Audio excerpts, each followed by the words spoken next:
Jackson spoke out. He said, quote, "If my homie gets locked up with me because of some shit I started, and I know I'm not getting out no time soon, believe it or not, I'll tell him go to court and tell them I did it." He ain't never been in trouble with the law. See, these are niggas who ain't never been in trouble with the law, homie. Michael Blackson ain't never been locked up for murder. Lil Duval ain't never done time on no murder case. These entertainment is running a motherfucking mile, homie. Wait. Let me finish the quote. Let me finish. He said, because you can do more for me outside of jail than being in there with me. That's how you know he ain't never been to jail. Who do that don't do nothing for the nigga in jail. It ain't been a nigga that took the case, started the game, say, y'all, I'm going to take everything, and y'all take good care of me while I'm in here. That's how you know that ain't never been in the streets. That's an African mumbo-jumbo shit this you're talking. Maybe they do that in Africa in the jungle, but they don't do that in the hood. Yeah, them project, maybe them jungle boys do it, but hood don't do it. Yeah, maybe them walking in that red dirt with them long feet and them big toes, maybe they help each other and they go to them African jail. But over here in America, go to jail, they go f*** your woman. They go end up your daughter if you stay in there too much long. She grow up. He just talking, Sean. Say that's why we shouldn't listen to these entertainment. So wait. So you don't think Youn Thug talked to Slime Life Shorty, Gunna, Lil Duke, and told them to take the plea so they can get out and benefit and feed their families and help his family? You don't think this is planned? Say, homie, listen. No, this ain't playing. Hell no, this ain't playing. Man, the way that nigga lawyer over there fighting for him to suppress evidence, and hell no, this ain't playing, nigga. Y'all really believe that there's honor amongst these? The mafia didn't do it. Come on, homie, these niggas' family has been struggling. So, what's that boy name? Youn Thug. Sister been hollering like a motherfucker. Boy, we heard about my brother gone. God damn. Nigga, the jeweler's been saying, hey, man, this nigga, we some goddamn money on that jewelry. Shit. Man, nigga, come on, homie. Y'all want us to believe that they done got all these niggas, and all these niggas is solid enough to say, yeah, put it on me. Yeah, I'm gonna take it. Y'all want to sell that shit? Y'all keep living. Y'all keep, BMF didn't do it. And BMF was making way more money than these King Slime niggas. Yeah. The Genovese family didn't do it. What's John Gotti family? They family didn't do it. So what makes y'all think these little old poor ass niggas in the ghetto, they done stood on some principles and some codes that nobody before have been able to stand on? This have been proven. Nobody, homie. When they get a group of niggas, it's only been one group I done seen in my lifetime that done it. The bikers in Waco. The white boy bikers in Waco. And those was multiple gangs. That just wasn't one gang of bikers. Those was rival gang bikers that didn't even like each other. I've never seen that done other outside of them, homie. So, nah, my nigga. How you beat them is this. Nobody. Dog. Nobody talk, nigga. I got caught with 10 pounds of weed going through Atoka, Oklahoma, 1999. Nigga, I'm the driver. I tell everybody in the car, nigga, don't say nothing. Just give them your ID. When we go to trial, and the motherfucking prosecutor asked the state trooper, well, what were they going with the marijuana? He said they were trafficking it to Arkansas. They had Arkansas memorabilia, Arkansas license plate. My lawyer jumped up. Doug Elliott, white boy lawyer out of Durant, jump up and say, I object, Your Honor. Something. And to this day, I don't know what the fuck he said. We had it. The white boy judge with the gray hair leaned forward and said, find it in the books then. We're going to recess. Hit the goddamn gavel. We go to recess. He stayed gone for about 2 hours. Come back. I got it, Your Honor. And we had a mistrial. Because we invoked our right to remain silent. We didn't say where we were going, what we were doing. Can't tell the motherfucking jury that you misleading the jury. He said. We had a mistrial. So they took that $5.99 off the table. and offered me 5 years deferred adjudication and 6 months and a motherfucking me boot camp, prison light boot camp. So nigga, silence is how you beat them. Not that we all agreeing that this is a game, because if we all agreeing this is a game, nigga, they can put me away. A gang leader too? So nah, homie, and niggas ain't that smart. They damn sure ain't smart in jail. Were you recently injured in a car accident? Look at this check for $160,000. If you're looking to get money you're owed for an injury, I want you to imagine you and your family getting that money, because I know a way that you can. Now, before you think I'm crazy, I want to show you how you can get the money that you are owed in the next 30 days. Now, if you've thought about hiring an attorney before, but you didn't because you were unsure, or you had reservations, it's not your fault. You were probably given no guidance and couldn't get a straight answer out of anyone about how much money.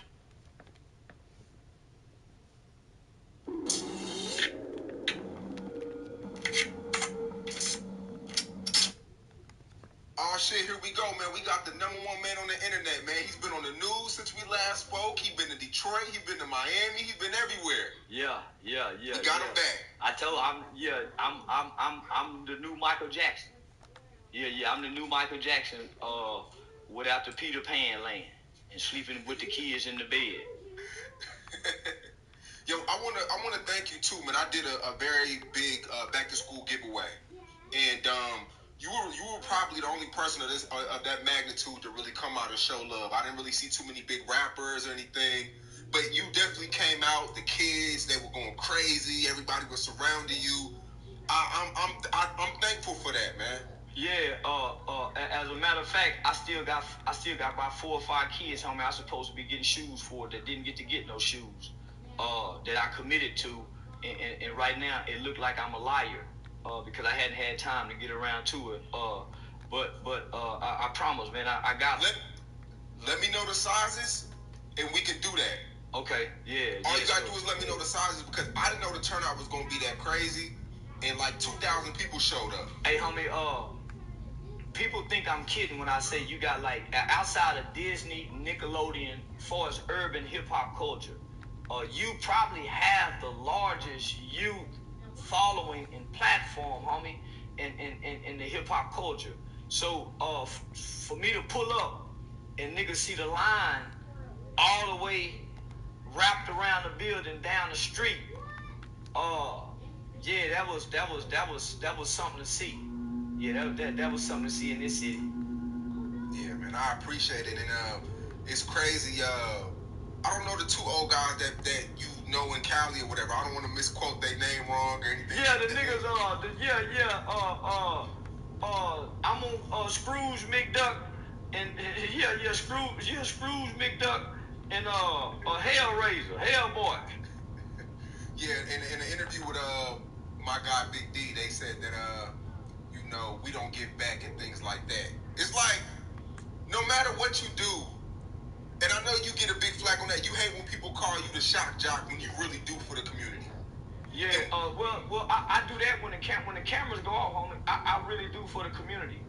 This past week before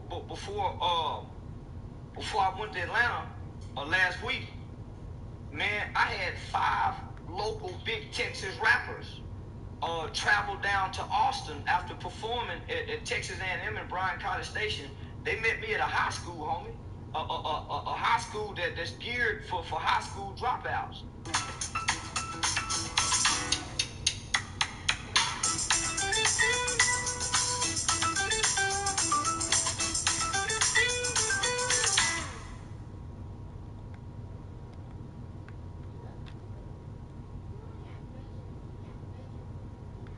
Have you been injured in a car accident in the past 2 years? Look at the... I seen that. You see what I'm saying? So that's what I do when the cameras is off. Right now, I'm working with JD Youngin's mom and dad. I got in contact with Bibby's dad. Yep. So this is what I do in real life, homie. So the internet is my relief. The internet is my outlet. This is where I come take a break from life. I'm not escaping life. This is where I come take a break, play my character, But when the cameras go off, homie, I'm really in the community. And so I saw in that interview where they said, I'm the #1 enemy against Black America and our community. I've never robbed a black person. I've never shot it. I've never killed no black person. I don't mistreat black women. In real life, homie, I'm a respectable, law-abiding citizen. I haven't been involved in the criminal elements of society in over 20 years. I don't have any felony convictions, homie. I haven't been to prison. My life doesn't reflect. When I got out of the boys' home in 1998, my life doesn't reflect me going in and out of jail. You know, I've had some bumps in the road, but my life don't reflect me living a criminal life. They talk about me joining the gang, home. I joined the gang in the boys' home. Prior to the boys' home, I've never been exposed to gangs. I learned about gangs in the boys' home. I gang bang and we fought in the boys' home. When I left the boys' home, my life didn't reflect nothing gang banging. My life didn't reflect criminal activities. So no, homie, I went to college. I created a nonprofit organization that was highly recommended to all 254 counties throughout the state of Texas. I really partner with Mitch Nolte, which is a very powerful and influential Caucasian attorney out of Collin County. I partner with him and Shannon Ross, a criminal defense mitigation firm, on capital murder and death penalty cases. Not just capital murder and death penalty cases, young niggas who catch robbery cases at 17, 18 years old, and they facing 40, 50 years. So I partner with these people and go in and work with the families, work with the niggas that's in jail to help them see the importance of how their life story and how their childhood trauma plays an important part in helping this public defender or this lawyer mitigate the circumstances where we can get their sentences reduced. These niggas just talking. Right now, I'm invited to come back to the high school in Austin. I'm booked for a high school in North Carolina. I'm booked for a high school in Atlanta. Homie, I'm booked all around the country to work with children. These guys are just on the internet talking. Absolutely. Now let's get right to it, man. Yesterday, video leaked to PNB Rock. He was eating out with his wife, or his baby mom. His baby mom. He had on jewelry. He was eating at Roscoe's Chicken and Waffles. And he was robbed and shot and killed. You know, when you seen that, did you see the footage that was leaking online? Nah. Okay, is that by choice or? Well, my algorithms don't. Let me say this, homie. I've never heard of this guy till yesterday. Fuck, I'm on nobody's death for. His death don't mean nothing to me. Nigga, everybody know if you go to California been killing rappers forever, homie. They killed Tupac, they killed Biggie. So, nigga, so what? PMB died. Fuck him. Motherfucker go highlight his death. What about all the deaths? What about the deaths in Philadelphia over Labor Day weekend? Astounding numbers. Yeah, we don't know one name. Motherfucker ain't mumble one name. Then let's go up to Chicago. Those numbers just over Labor Day. So why in the fuck we always wait to one of these funky ass rappers get they motherfucking tops popped and we all of a sudden know this motherfucker? It's fuck him too. I ain't know him for now, so fuck him. He just like a person dying in Ukraine, in the war in Ukraine.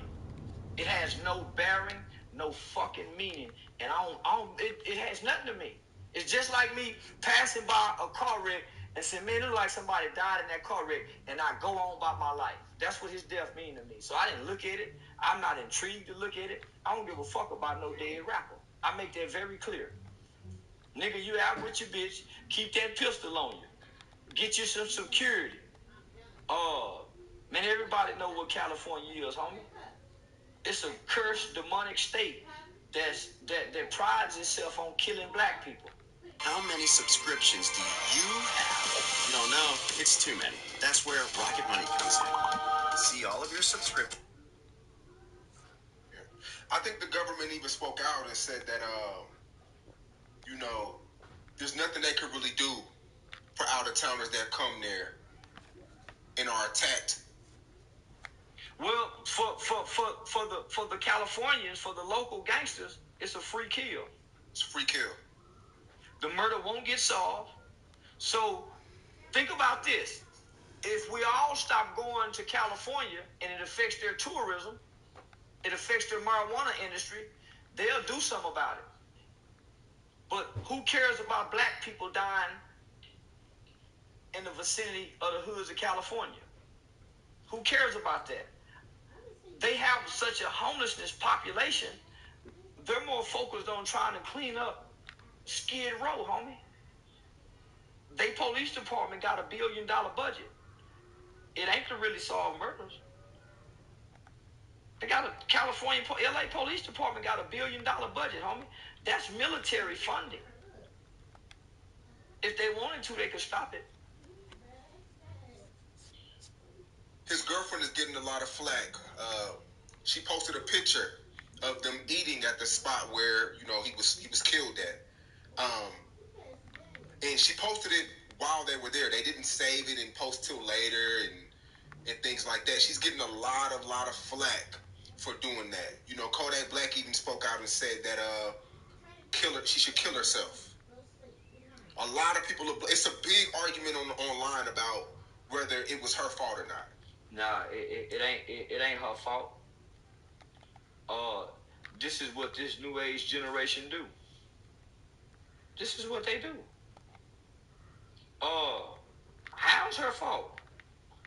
He didn't tell her not to do it. He didn't say, baby, take that shit down.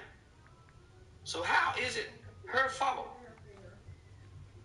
See, what these niggas fail to realize, man, your woman, your lady, your bitch, your hoe, she gonna put out what you put into her. Yeah, as long as she around you in your presence, whatever you put into her, that's gonna be her output. So if y'all posting and taking pictures, then that's what this new age generation do. You're big on that too. You're big on showing your location. Yeah. I do that locally.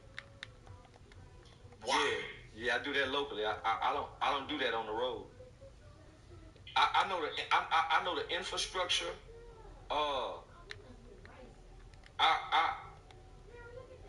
I'm 99.9% sure I'm one of the first niggas who won't die in his own town.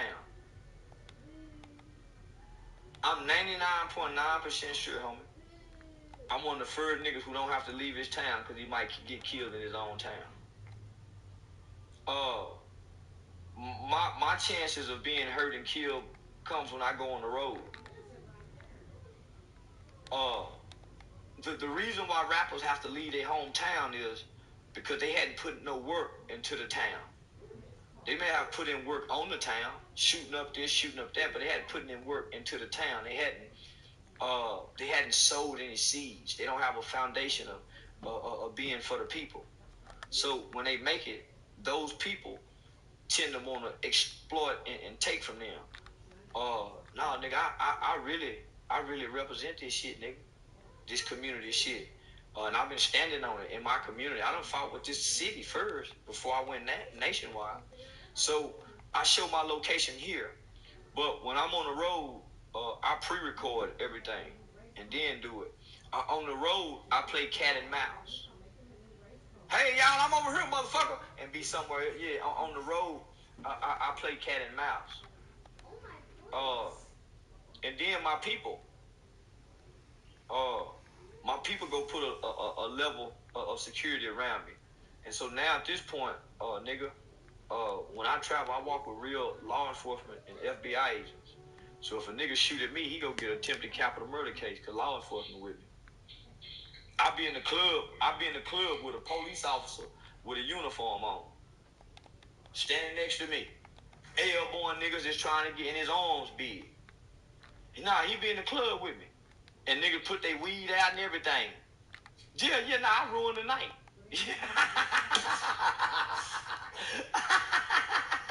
Yeah,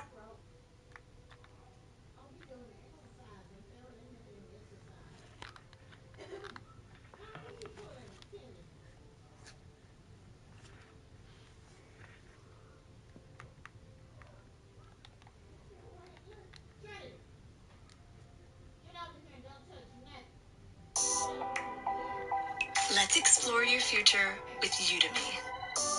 On the night for the weed smokers. Cause I show you, I come through the door with a real law enforcement. So I've been taking notes, homie. I watched Tupac. I watched Biggie. I learned not to put your life in the hands of your people. Meaning, black people aren't going to give you the level of security. It's always somebody that can be bribed. Most white people, for most jobs that I work on, nigga, they take pride in their job. I wouldn't give a fuck if it's a warehouse forklift. That white boy forklift driver take pride. He hate them two niggas over there parked talking, and he steady going in home, coming out there. He hate that shit. He going to the supermarket. Hey, man, Charleston and Jimmy. He take pride in the job. So what you do is, homie, you go find professionals who take pride in what they do. And you ain't got to worry about nobody being bribed.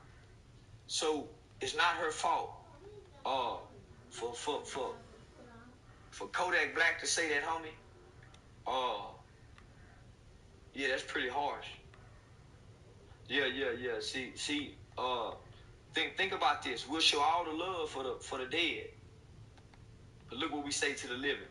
Kill yourself, motherfucker. And what is she thinking about killing herself? Because what tends to happen is naturally you blame yourself. Even when parents divorce and separate, naturally children blame themselves. The people around him, they blame themselves. Man, I should have been there. So that's a natural response in death. Homie, why would this nigga? Nah, homie, motherfucker's wrong. But that's how heartless we've become. We sound like the white people who used to holler at black people. Kill yourself, nigga! Die, motherfucker! And spit on them. I hate you! We are them people, homie. We've become them people. It ain't white folks spewing this. The level of compassion and the lack of compassion and the lack of empathy that we have for one another is pretty ruthless. Yeah, it's pretty ruthless, homie. That nigga was okay with his broad posting their location. So why we got a problem with it? You know, the number one thing in LA right now that's getting a lot of rappers caught up is jewelry. I'm not wearing jewelry right now. You're not wearing jewelry. I know you can afford jewelry. I went and spent some nice little money on a piece. Yeah, I see your piece. I see your piece. Yeah, V asked me. She thought I would go wear it. And I told her I put it out at the BET Awards. But see what done happen is, homie, we like shining amongst our people. And we forgetting that the levels of poverty in 2022 are way more extreme than what they were in 2018, 2017, right? You got people who just 2 years ago, homie, who got to taste $10, $20,000, $30,000, and they've never been able to do that in their life and have it at one time in their hand, and that's gone.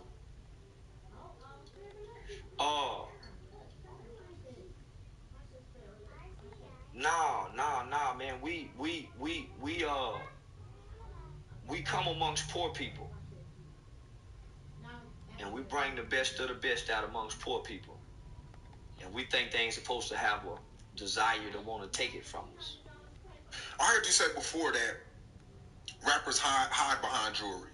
Yeah. You know, they're insecure. They're insecure when it comes to certain things. You don't stand out, nigga. If you a rap nigga and you ain't got all this jewelry on with these big ass diamond, big ass ring, you don't stand out no more. You just a regular nigga. Now, if you ain't take off the jewelry, how do you stand out as a rapper? Now, you got to be rapping where everybody can hear you while they talking, you rapping. Nigga get some goddamn nigga tired of you rapping. Nigga talk sometime.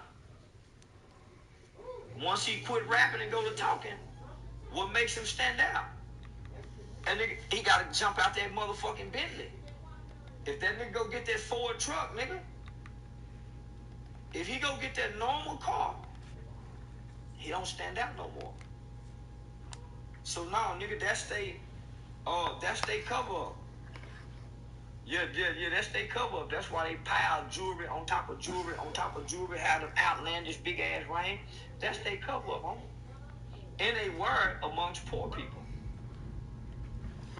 When them niggas be on them boats with them billionaire white boys, they don't be having their jewelry on. You ever notice that? When they be amongst them billionaire white boys, them Robert Krafts, and they be on them ships with Jay-Z, them niggas don't have their jewelry on. That's only for us, homie. That's the big me, little you. That's the big me, little you approach. So when they come down with all that on, nigga, that's they the big them. We the little us. So I managed to come through and be the big me with none of that. Yeah, I thought about going to go get that motherfucking Maybach and then go get that motherfucking me new Corvette.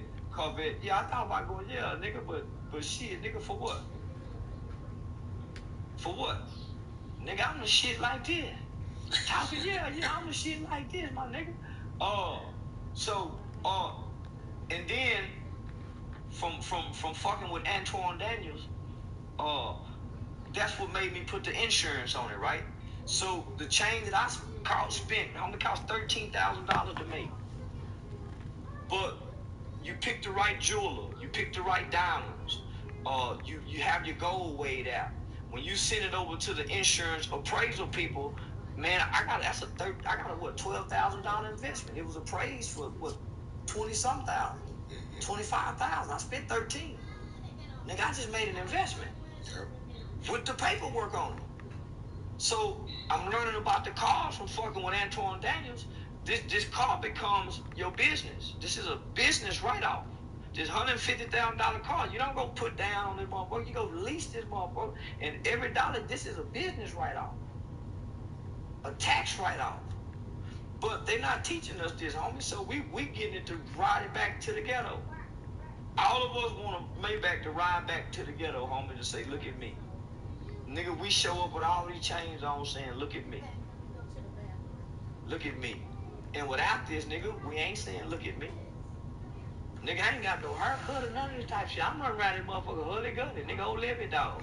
Don't look like much. Yeah, I don't look like much, nigga, but I'm a whole lot. Yo, but over the weekend, Sauce Walker got in an incident in with his lying motherfucking ass. Don't say what she gonna say. I've been waiting. I don't say what she gonna say. It came out that he wasn't actually the shooter. But but to be fair, he never said he killed anybody though. So peep game, homie. This goes back to that lack of and level of compassion that we don't have for one another. If somebody try to rob me, right, and somebody die in the process, why am I going to the internet talking about it? Why am I rushing to put my phone in my face? Yeah, man, I say, man, niggas just try. But you insinuate. You already know how the internet is. You really capping for your persona and your image. Why not say, man, this black brother done lost his life over something stupid? It's gonna come out regardless. Why am I the one? I wasn't the one to shoot. He didn't get my jewelry. Why am I running to the internet, homie? No, man, that was a sucker move, homie. That nigga was lame for that. But he could have said, I wasn't the one that didn't shoot him, though. He could have said it then. The shit he coming back saying now, he could explain that on the first video. Oh, man, but I ain't lose mine. He made it seem like, nigga, the nigga lost his life trying to take heels. But he ain't saying them California niggas set that up. Say, homie, this is what I've been trying to tell everybody for the longest. California niggas don't respect nothing outside of California. California niggas don't respect nothing outside their hood other than their rival hoods. So whatever you think you is, nigga, when you go to California, you pray. Them niggas look down, nigga, they don't respect nothing crippin' in blood across that state line. So at this point, nigga, in America, anything outside of California should denounce and renounce, homie, any affiliation with the Crips and the Blood. They showing you niggas what they go do. You gotta check in and come pay. Nah, homie, nigga, please. I went up there with them motherfucking cowboy, with them Mexican cowboy boots on and them coveralls, with that motherfucking cowboy hat on. Nigga, I worked clean and played clean on them niggas. Them niggas swerving down, they robbed me. Ain't robbed a motherfucking thing, homie. I wanted to ask you that. I really infiltrated them niggas. Think about this, homie. If them niggas had robbed me, why we just not hearing it now? Why we just, even the paperwork they say they got, they still ain't showed the paperwork. They still ain't showed it, homie. Misspelled name, Charleston White. Come on, homie, they don't make them kind of mistakes in court papers. Transcripts. So hold on. Melvin Farmer, he went on No Jumper, and he claims you were tied up and robbed, and that's why you turned against everything. That it's kind of like you're bitter towards California because of this incident. I just wanted to ask you that part. Well, if that's the case, then why they just not saying that now? On all the platforms. When I first started dissing Nipsey Hussle, they didn't come out and say that then. And when I was in California, homie, I worked at Diamond Dale Adolescent Home. What did they rob me for? I worked at Diamond Dale Adolescent Group Home. What did they rob me for? The one in Hawthorne and then the one in Gardena. What did they rob me for? They still ain't said that. Homie, the California niggas is embarrassed, right? Because I walked them niggas streets. And if you go back and look at my Facebook page called Nat Turner, I walk them niggas streets every day looking like a hobo cowboy. Them long, raggedy dreads, looking like a dope fiend nigga. And Mexican cowboy boots tucked, the coveralls tucked in the boot. Who gonna rob that nigga? And rob him for what? Tie him up for what? And he didn't go to the police. Now I'm going to the police on everything now.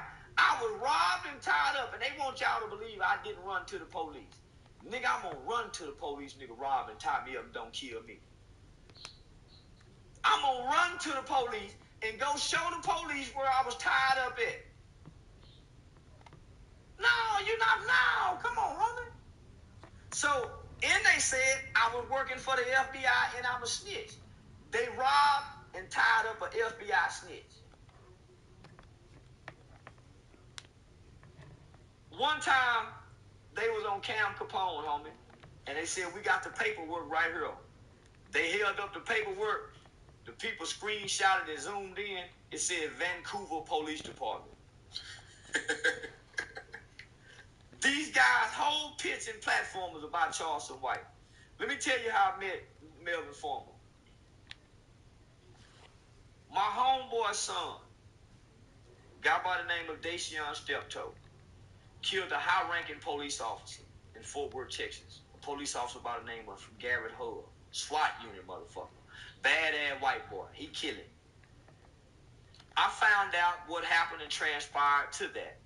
Based on my knowledge and training that I've been partnering with the police department with the procedural justice training, I found out that they violated their own procedural justice training. Had they not violated, had they been following this procedural justice training, both Officer Garrett Hull and Youn Thug would be alive. So the family of Youn Thug was getting a lot of threats. I personally know the mother and the father. They had nothing to do with this kid's behavior. The mother and father was getting a lot of threats from around the country. So I went and held security one night. Went and loaded up with my guns and my bullets, nigga, and went and held security. I talked about this on the 85 South show. I ended up being, I'm going to say, kidnapped by a local police department and admitted to the mental asylum. Motherfucker put me in the crazy house under the Sandra Bland Act. So when they would shoot me up with all kind of drugs. Nigga, I don't know what kind of drugs these white folk were giving me. So when I got out, my partner that lived in California, old Gaffer, said, shit, man, come out here. So I went out there and stayed with his mother. Before I went out there, I put my resume and everything on Indeed. I landed a job interview with Diamond Dale Adolescent Home and a few other places. I went out there for the interview, got hired at Diamond Dale Adolescent Home, then I moved to California a week later. My nigga told me, shit, homie, most niggas who come to California don't even have a job, nigga, so shit, you already one step ahead. That's how him and his mother knew I was serious about making this transition. I went to California, homie, to smoke marijuana. so I can push those psychotropic drugs out of my system, to cleanse myself. So I walked every day. I lived on Imperial and Vermont in the Denver Lane Bloods neighborhoods on the borderline of the Hoovers. I would walk up Figueroa, so I walked their streets, homie. Did you ever get pressed when you were walking? I never got pressed, homie. I got on coveralls, a cowboy hat, and cowboy boots.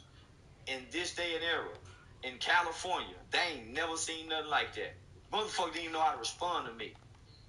So, and I'm speaking to everybody. Hey, how you doing, brother? What's going on, soul? Hey, how you doing, sister? I'm acting like the happy-go nigga from the country. So, I met a nigga from 74 Hoovers at the park over in Hawthorne. He said, hey, man, what's up? My name is such and such from 74 Hoovers.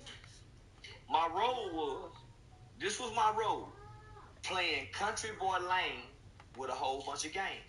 They don't know I got game from my presentation, how I look. I'm playing Country Boy Lane. Yeah, my name's such and such from 74 Hoovers. Oh, man, I'm from White Settlement, Texas. I don't know nothing about 74 Hoovers. They ain't got 74 Hoovers. They got some in Fort Worth, but I'm from White Settlement. See, I'm playing on these niggas, homie. I'm not playing city. You see what I'm saying? So they don't know what to expect. I used to Uber to the 8-Tray Gangsters neighborhood and go meet Melvin. I know Melvin from the internet. You see what I'm saying? So I go fuck with him over at 8-Tray Park. He at the park every day. I fed him at Taco Bell. When he needed an Uber, I would send that $7 Uber to him. So I'm fucking with him, learning the culture. Just hanging out at the park. The people that I'm living with in California say, man, stay away from. So everybody warning me. I'm going and doing everything they say not doing. So when Nip died, Melvin tell me he's speaking at the funeral. You want to go? Well, Melvin need Uber money to get around. Them 60 niggas ain't sending him no money to get her to get there. So I fly in,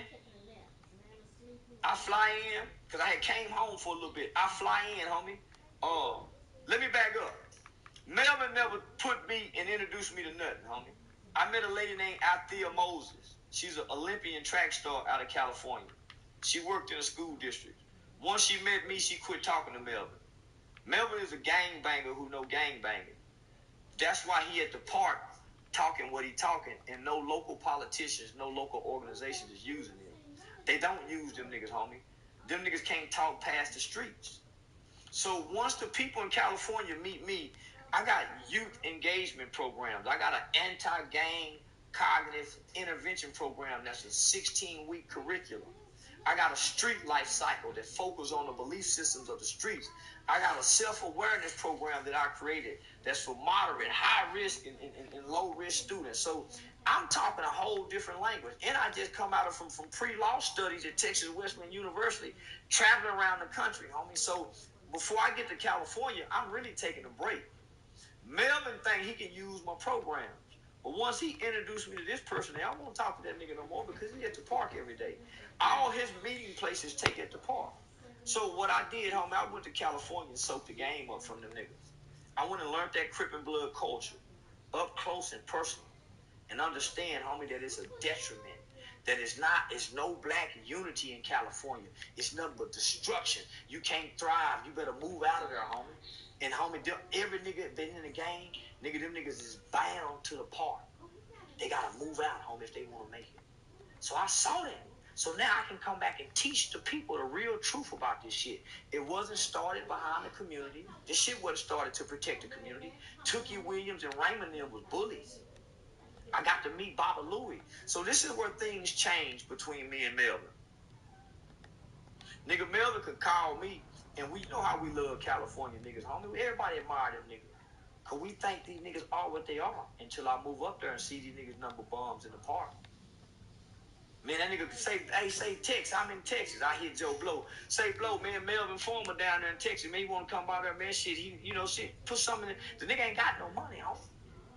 These niggas ain't got no way to making money. So what I did, homie, I set up a speaking platform for them niggas to get speaking engagement fees to come down here. So them niggas really mad, homie. I had them niggas set up for a speaking engagement tour, right? So after the Nip funeral,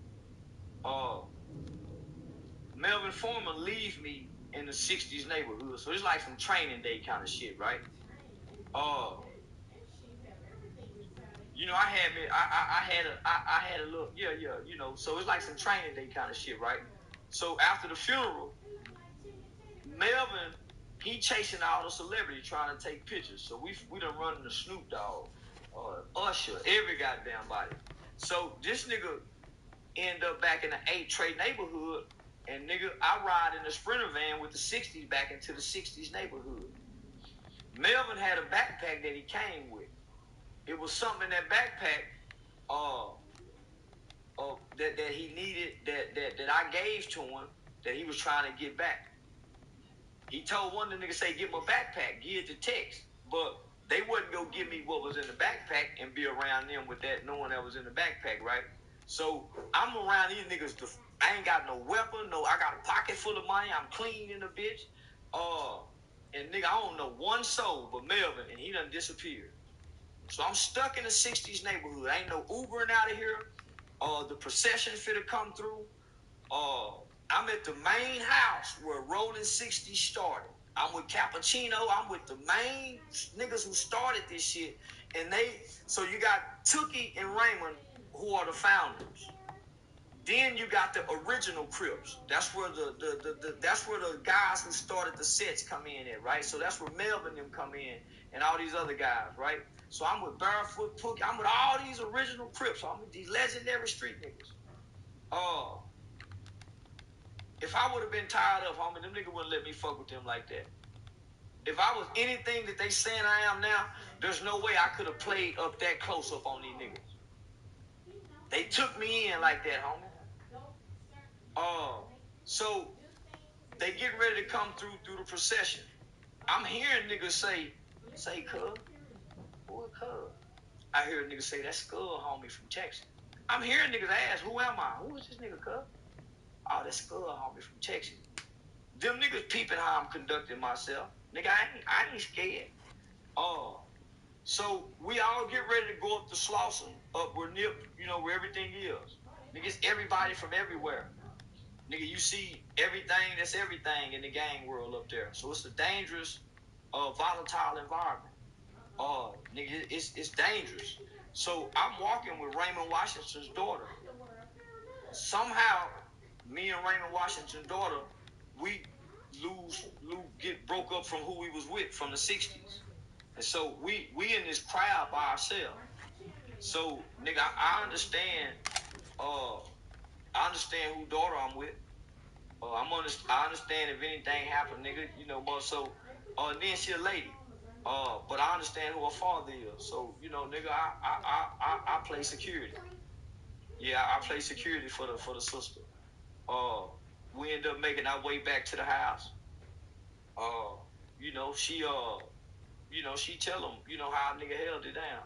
And so that's what made them niggas open their arms. Melvin Farmer left me over there, homie. Nigga left me like Denzel Washington done that white boy with the message. That nigga left me, homie. So I started looking at him differently.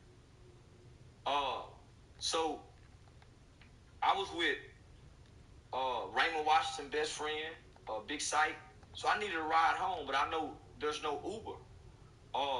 I don't know what the LA Police Department did, the LA County Sheriff's did, but they had airplanes, they had helicopters and drones hovering over the crowd. All the stores' power was shut out. So they set it up where you couldn't ride and go do nothing. And then, nigga, all the phone services, they jammed all the towers where the phones couldn't work. So I'm stuck, nigga. It's nightfall now. So I asked Big Sight, can I pay him to get a ride, you know, over there? And nigga, I'm in the heart of the Denver Lane Bloods neighborhood, on the borderline of the Hoopers. So it's dangerous. He gave me a ride to the house, homie, and he didn't say much that whole day. And as we was going home, he tell me a story about Nip when he was a kid, how when Nip approached him when he was 11 years old and said, "Hey, big homie, can I ask you a question? What's up? Why you gangbang?" Well, I gangbang because I was born to. And this 11-year-old kid told the big homie, "Well, big homie, when I grow up, I'm gonna take care of the hood." That was prophetic. That wasn't Nip saying that Nip didn't have that. That was a kid named Irvis. And he grew up and fulfilled that. So I took away something totally different. I went there trying to find out about Nip and learn about a guy and a kid named Irvis. So the next day, my people from the oil field come in from Texas. And so they want to meet Melvin, they want to meet Baba Louie, they want to meet Cappuccino, them, because you know niggas from the South fascinated with the California gang banging characters. We almost worship and idolize them niggas at some point, and we did at some point, until we grew up and got to know them and meet them and go there and look at them and see that shit up close. And it's shameful to be a California OG. When you think about all the people they done killed, all the work they done put in, and you look at the conditions that them niggas lay in today, it's shameful. So my people, Torben, them come in the next day. They got 4 or 5 people from the oil field, so it's big money niggas with big chains around their neck. And so when I go see Melvin at Baba Louie house, he's standing in the back of King Baba Louie house in the gangster's neighborhood. Baba Louie on the porch. This is my second time meeting Baba Louie. Melvin got an attitude, acting funny, so he stay in the back. Man, my people don't get to meet Melvin. They meet Baba Louie. Baba Louie say, "Hey man, give me a ride to the store." So we give Baba Louie a ride to the store. They go into the store. Nigga, when they come out, my people done gave Baba Louie $400. Just, nigga, just paying tithes is mine. So we go on the boat. Now Melvin calling. Now he want to get some of that money. I'm like, God damn, Scud, they want to meet you, nigga. You got the attitude acting funny. So that's when things changed, because what happened when we met Baba Louie, we saw a different kind of individual with a different kind of spirit compared to Melvin Farmer. So nigga, we booked Baba Louie to come down here probably a week later after that trip, and we brought him down here to all the blood niggas in Stop 6, and nigga, they rolled out the red carpet for him. And so we booked a venue for him to speak. We took him shopping. We got him whatever he liked to do. We found him a hoe, everything. Yeah, everything. So nigga. So all them other niggas, they looking. They promising us that they go send us the marathon clothing, t-shirts, and we finna create some economics with these niggas, homie. Then I got the cotton plug in Tennessee where I'm finna be sending the sweats and the socks. So we finna do business. But I saw them niggas wasn't about business, homie. Nigga, them niggas will tell you I'm a money getting nigga. So I went to California and I went to plugging into weed dispensaries, homie, downtown in Beverly Hills with the big knockout purses. So I'm an international game kind of nigga. Them niggas was at the park with their game, and their game is bully and tape. So we get Baba Louie to come down here, and we do an event. After this event, this nigga took off his red hat and passed that motherfucking hat around. He probably collected well over $5,000. I said, man, look at all these gangsters and killing niggas of the city. They were like happy little kids seeing their favorite rapper, taking pictures with the homie. So Baba Louie went back to California, nigga, bragging. And then, nigga, you can see it on Facebook. He's sitting in Maseratis, he in mansion, and these is niggas with money just showing real love, homie. His books were selling. We were selling his books, and so the idea was, okay, we go bring Skull back. We go bring Cappuccino. We go bring Barefoot Pookie. We for the so that's why you see all these niggas mad now, homie. Cause what I started seeing is these niggas really jealous of each other. But nigga, Baba Louie, we saw the spirit. So once you hear how the Crips and Bloods got started, nigga, you damn near favor the Bloods. Then once you start to understand what it turned to, you hate both Crip and Bloods. You see what I'm saying? So once you get the true story on me, you start despising them niggas. And once you see that they really don't have no remorse and no empathy for all the black people they kill, all the pain that they cause in our community, you start having a disdain for them. And that's what I have, a disdain. So I've never been robbed in California, home. I've been robbed in Texas. I ain't never been tied up, never before in my life. Nah, homie, them niggas been trying for years to get on a platform and talk about me. They say I don't do nothing, but every Everybody here know what I do. That's why you don't hear no media outlets locally. Nobody here locally can come back and contest anything that I say. It's all California people on California platforms. Speaking of that, Quando Rondo's friend got shot and killed in L.A. A week later, Quando Rondo came out and he said that he's dropping his flag. And I see he getting a lot of shame for it. The California niggas saying, nah, you got to come out here and let us beat on you to leave this. Yep. I thought death is supposed to have an impact on you. When I see my friend get killed, I see my partner get buried, he laying in a casket, that's supposed to have a positive impact on you. So the California nigga saying, okay, you got to come out here, nigga, and we got to put you off the set. Did they put him on the set? You see how bully they think they is? And they the one that had the nigga killed. They the one that had him shot up because he didn't check in. Homie, I gotta check in.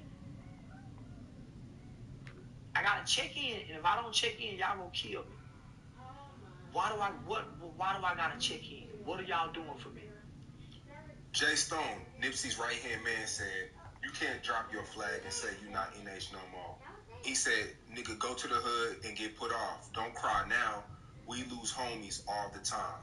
Not everybody gonna ride. You was a goofy internet gangbanger anyway. So why did he need to get put off then? If he was a goofy internet gangbanger nigga anyway, why did he need to go get put off? They just want to hurt him. Homie, they killed Nip too. Let's not forget, homie. They killed Nipsey Hussle. Eric Holder was not a lone actor in that. If you go back and follow the details, Nip and Big U got into it. Big U hit Nip Daddy across the head with a bat. His brother had to come out and shoot the gun. Hey, y'all get out. Say, Nip, come on, nigga, we finna come beat you. Because I don't want to pay that $20,000. You say it's over this equipment. But the white folks is pulling me away from the set. I met a Jewish white boy on the front row at the Los Angeles Lakers ball game. Me and this white boy getting drunk. We started talking business ideas. This white boy see I'm a sharp nigga. This white boy pulled me into business ventures, the vector sector, right? So now I'm being expanded, but now they pulling me away from the set. The set have made it known nobody's bigger than the set. Nobody's bigger than the program. Nip had gotten bigger than the program. Quando is a reminder that nobody's bigger than the program. But Nip had gotten bigger than the set. Well, what do you mean by that, Charleston? Think about when Big U and all the other big homies and the OGs in the hood. They standing in front of Nip shit. They standing on the street corners.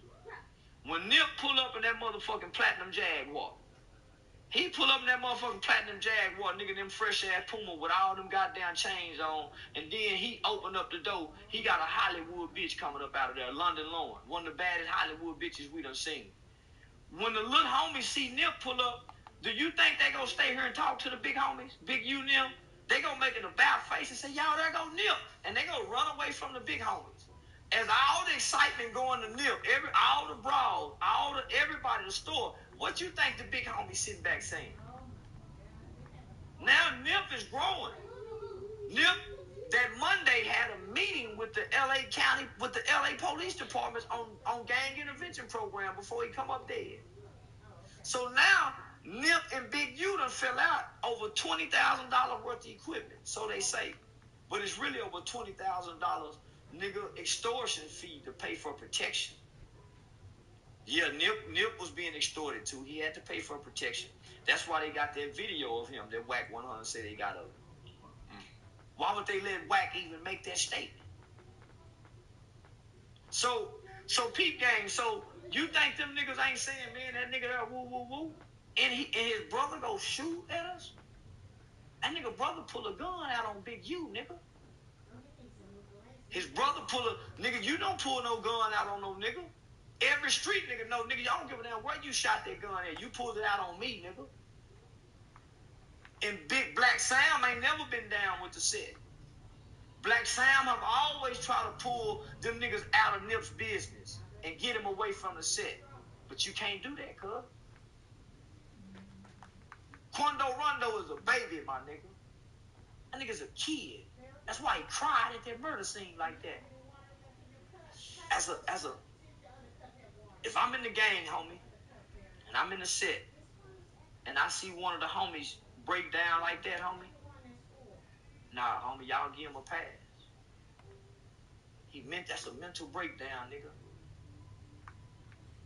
We claim we love one another. We claim, nah, homie. So this motherfucking train is running off the tracks.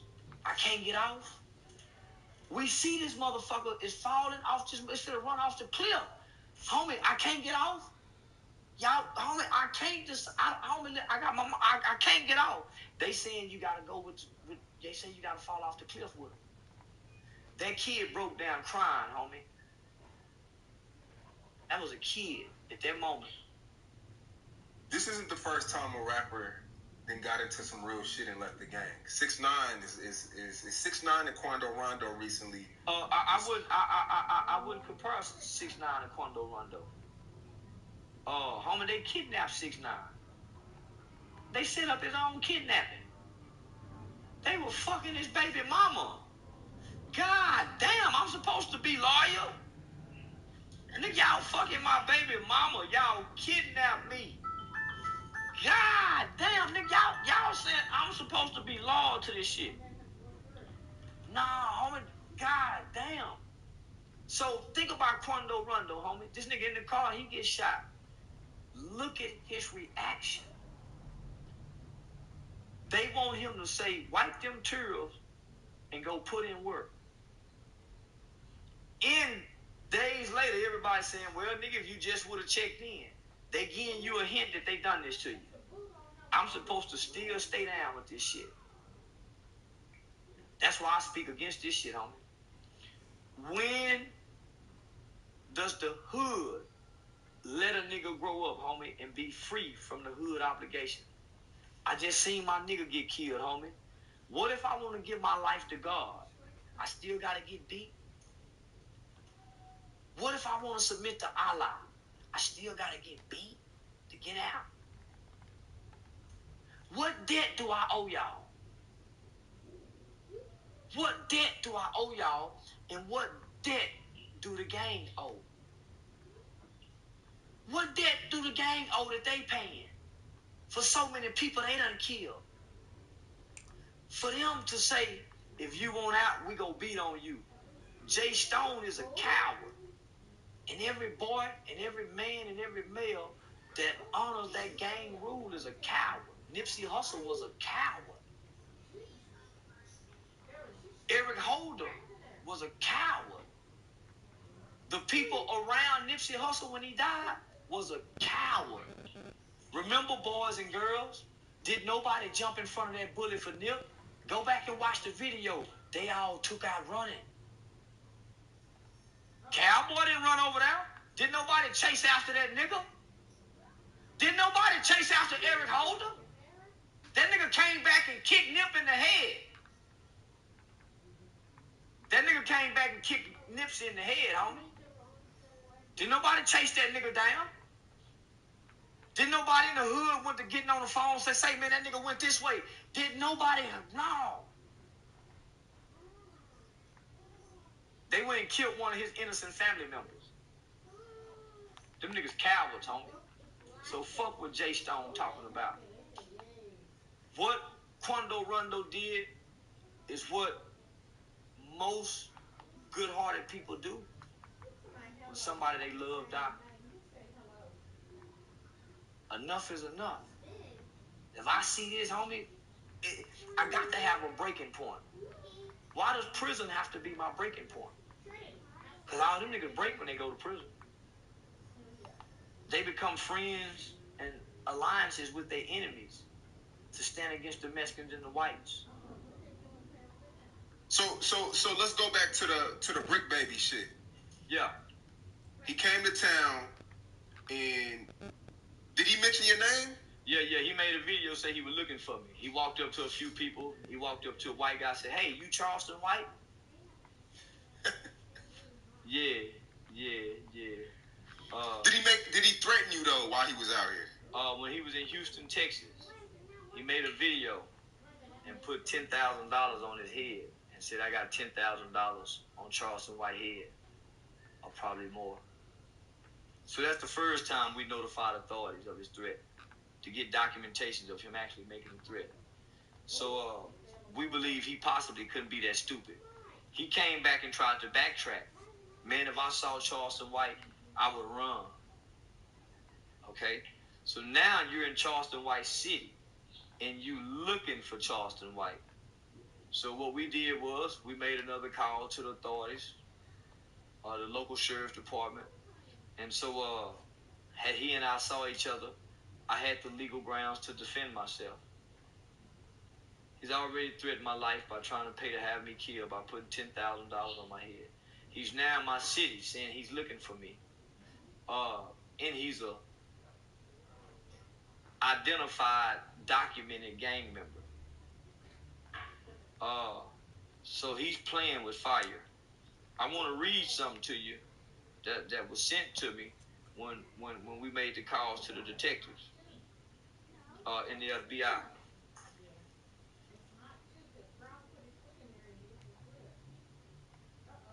Yeah, man, shout out to the gang unit division. The first thing I got was, we've already tracked where he's staying at already. Then they say this dude Brick Baby is a damn clown. NBA YoungBoy people is on his head as well, but he's trying to deflect and draw attention to Charleston White. This law enforcement is talking amongst each other. Plus, he is running from Cowboy, who wants a fade with Brick Baby. Also, word on the street is that Brick Baby is a rat. He is so gangster. See, it hits different when those handcuffs come out. This law enforcement talking to each other. So then it goes on to say, this is today, Tuesday, September 13th. Brick Baby is terrified now. He is the prime example of when keeping it real goes wrong. This is my communication with law enforcement. Homie, they think it's a game. And I'm really actively, if I ain't already proved to these niggas, trying to put these niggas' ass in jail. I don't know what they, but so nah, homie, so you done already threatened me. Now you in the city say you looking for me. Well, let's be honest. He was at the in-town suites, I won't say which one, by the Marriott. But he was in Uptown, where it's known to be, the gay community. He never stepped foot in Fort Worth, Texas. He did a real life Street Stars interview, but he never stepped foot. But he wants the internet to perceive this. And so I perceive it as a threat. The police also perceives it as a threat. Because at this point in America, homie, in our time and era, we're sick of gangbangers.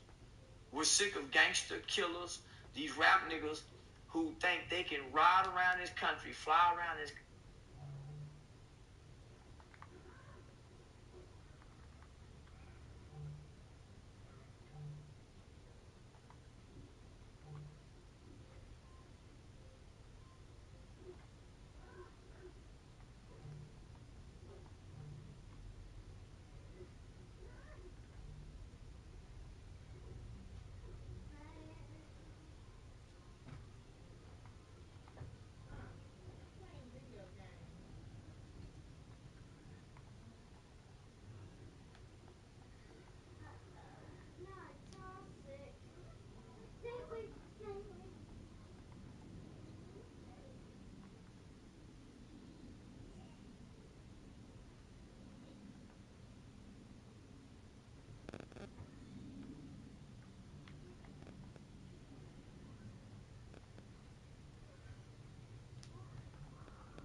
We're sick of gangbangers.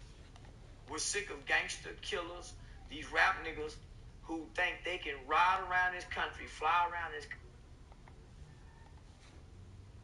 We're sick of gangbangers. We're sick of gangster killers, these rap niggas who think they can ride around this country, fly around this country.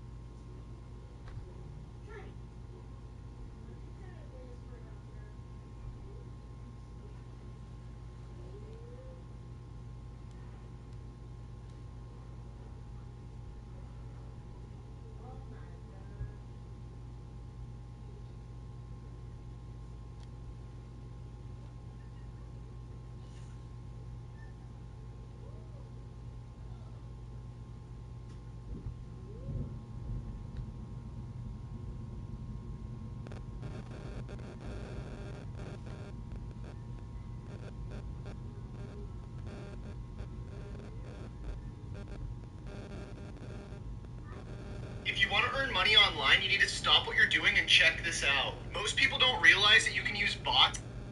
I know why people are as left as they are. Getting bigger, but the video part. BetterHelp has connected over 3 million people with licensed therapists. It's convenient and accessible anywhere, 100% online. Whether you've been in therapy or haven't been in therapy, Around this country and be gangster with no consequences or repercussions to their gangsterism. It's a new day in town, nigga. I'm the new hip-hop police, my nigga. And I'm trying hard to put, at least before I die, I'm trying hard before I die, homie, to put at least 100 rappers in jail. That's my ultimate goal. I got a quota I'm trying to meet. 100 rappers. Signed, unsigned, known or unknown. I just want to rap niggas' ass. Didn't you just put somebody in jail not too long ago? Quick flip Vino. We got 6 warrants on Flo Malcolm. There's some possible pending charges against a Soldier Boy. I got the guy out of Port Arthur. He was out on parole talking noise. With a pistol case. I got him, and then I just got Trap Boy Fred and them crew.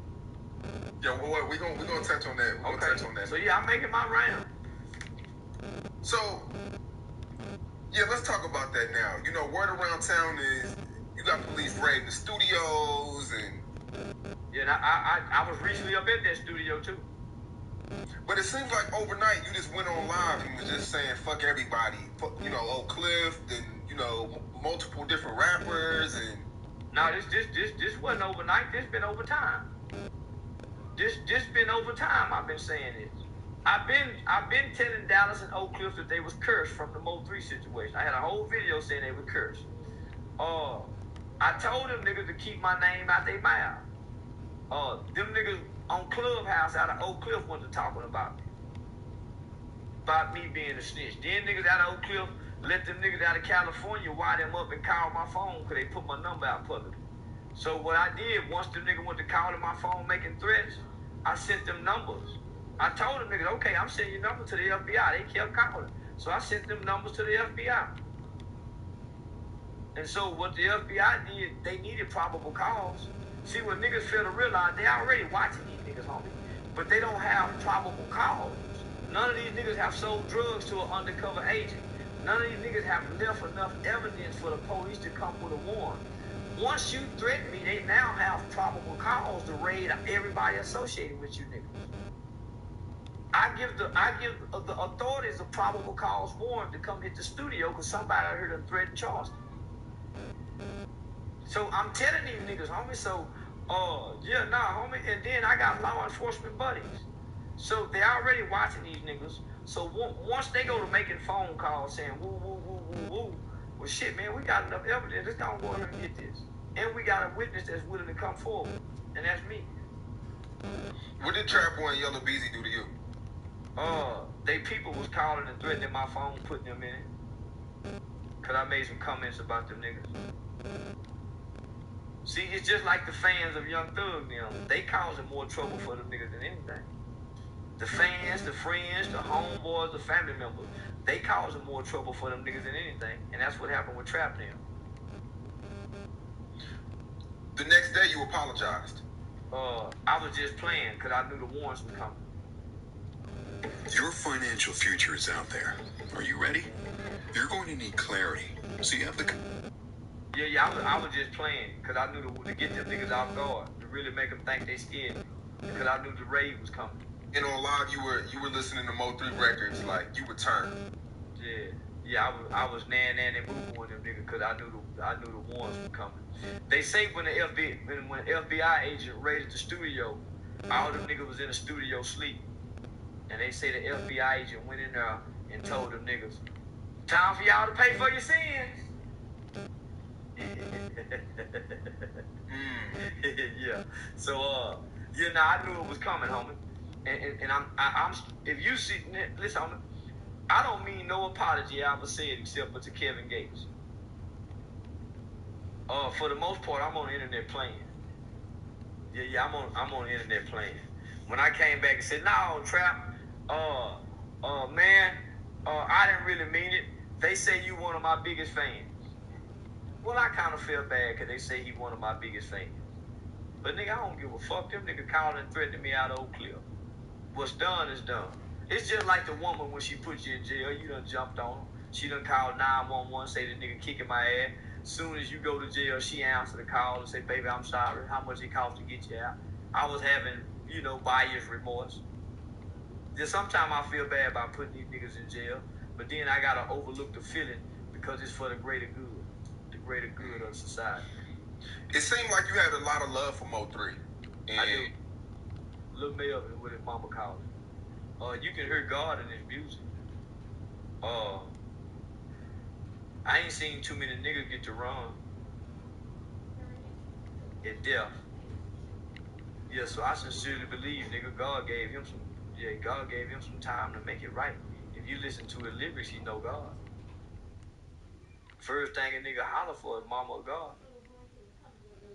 So, yeah, and then how he got set up in Fort Worth, homie.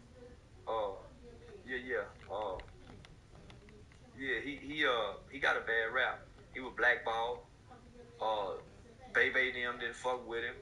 And all he ever wanted was to be accepted. That's all he ever wanted. Nigga be in the room with Bebe. All he ever wanted, homie, was to be accepted. And he was a little short, fat nigga, with all the talent, but with all the obstacles and barriers that were placed before him. So he really died trying to prove himself to a city that waited till he died to give him all the love. I've been in Texas for quite a while. Oak Cliff is the biggest hood, I would say, in Texas. Because you got Oak Cliff and South Oak Cliff. It's certain part of Oak Cliff the police can't even patrol. They so big. So, it's big. It's probably I'm gonna say 25% of the whole city of Dallas. And you said fuck Oak Cliff. That's something that I haven't seen since the internet was invented. Somebody publicly saying fuck the biggest hood. And I ride through there in the morning time. I see that. And I stop at the store. I go to the Chick-fil-A over there. Yeah, I do all that, homie. I got a right to say fuck what niggas don't own and create. That ain't them niggas' hood. All that building and gentrification they doing over there around Southwest Center Mall, don't now nigga in Oak Cliff got any say so about nothing. The way them niggas take care of their neighborhood, they can't tell me they mad because I said fuck their neighborhood. They actions say fuck their neighborhood. The pain and the destruction that these niggas call in their neighborhood, you can't make me believe they really mad about me saying fuck Oak Cliff.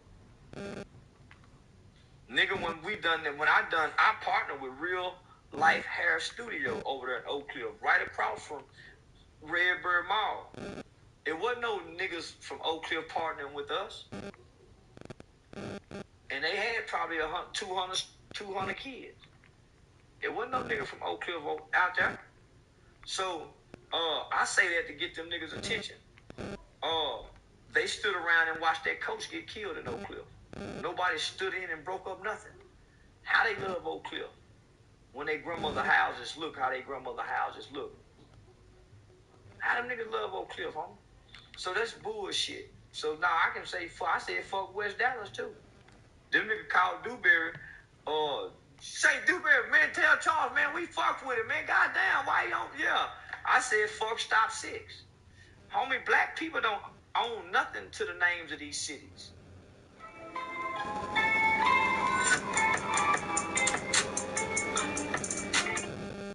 As a matter of fact, these are the same cities that send you to jail. It says the state of Texas versus such and such. Your mother just so happened to move over there. And those conditions are so bad. Those conditions are so dire. You ain't doing nothing to change them. But you represent these conditions. You so proud, you ready to die and kill over this hood with all these conditions, all this pain, all these other problems that your hood got. You finna go die and kill a nigga over saying, fuck your hood. You don't love your hood. You don't love yourself. You don't love your mother. You don't love your children. If you love your hood, nigga, you'll be trying to change something in your hood. Nigga, I went back to Stop 6, nigga, and went to trying to change some shit. And I hadn't lived in Stop 6, nigga, since I was 7 years old. You ran into Meek Mill's crew in Detroit. Yeah. That was pretty interesting.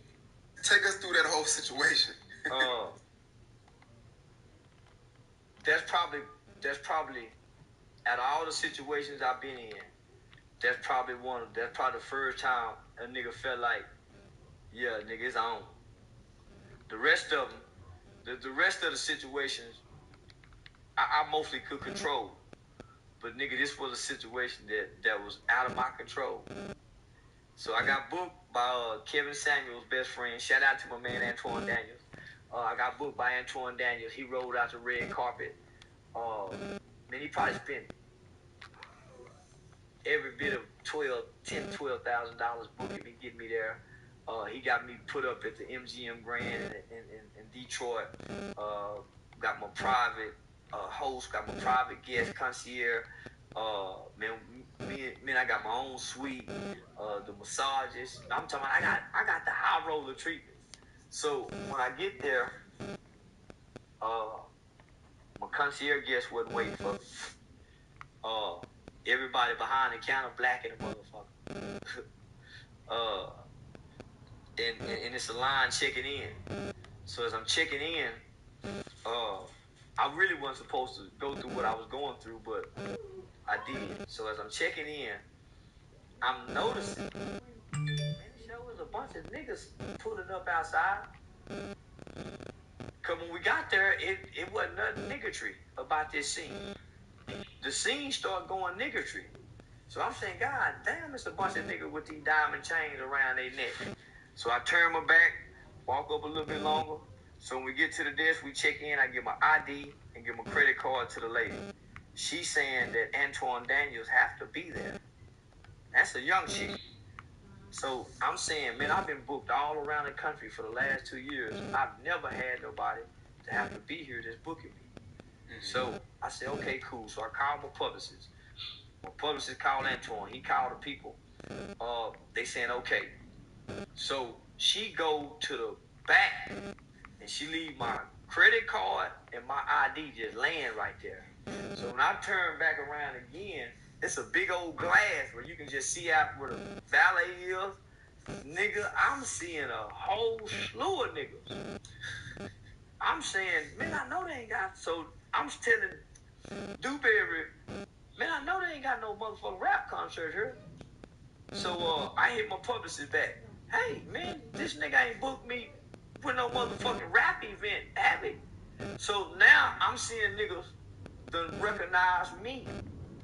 So now, when I look back this time, nigga, every nigga out there looking this way at me, you niggas got their phones up. Now niggas coming up standing next to a nigga, acting like they checking in.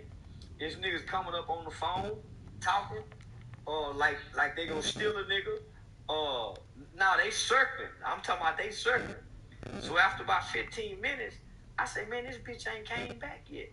So I jump over the counter. I jump over the counter because now I'm feeling alone. Nigga, it's a bunch of niggas. So, nigga, when I jump over the counter and turn back around, I see Meek Mills walking through. We look at each other. He with two niggas. He go up.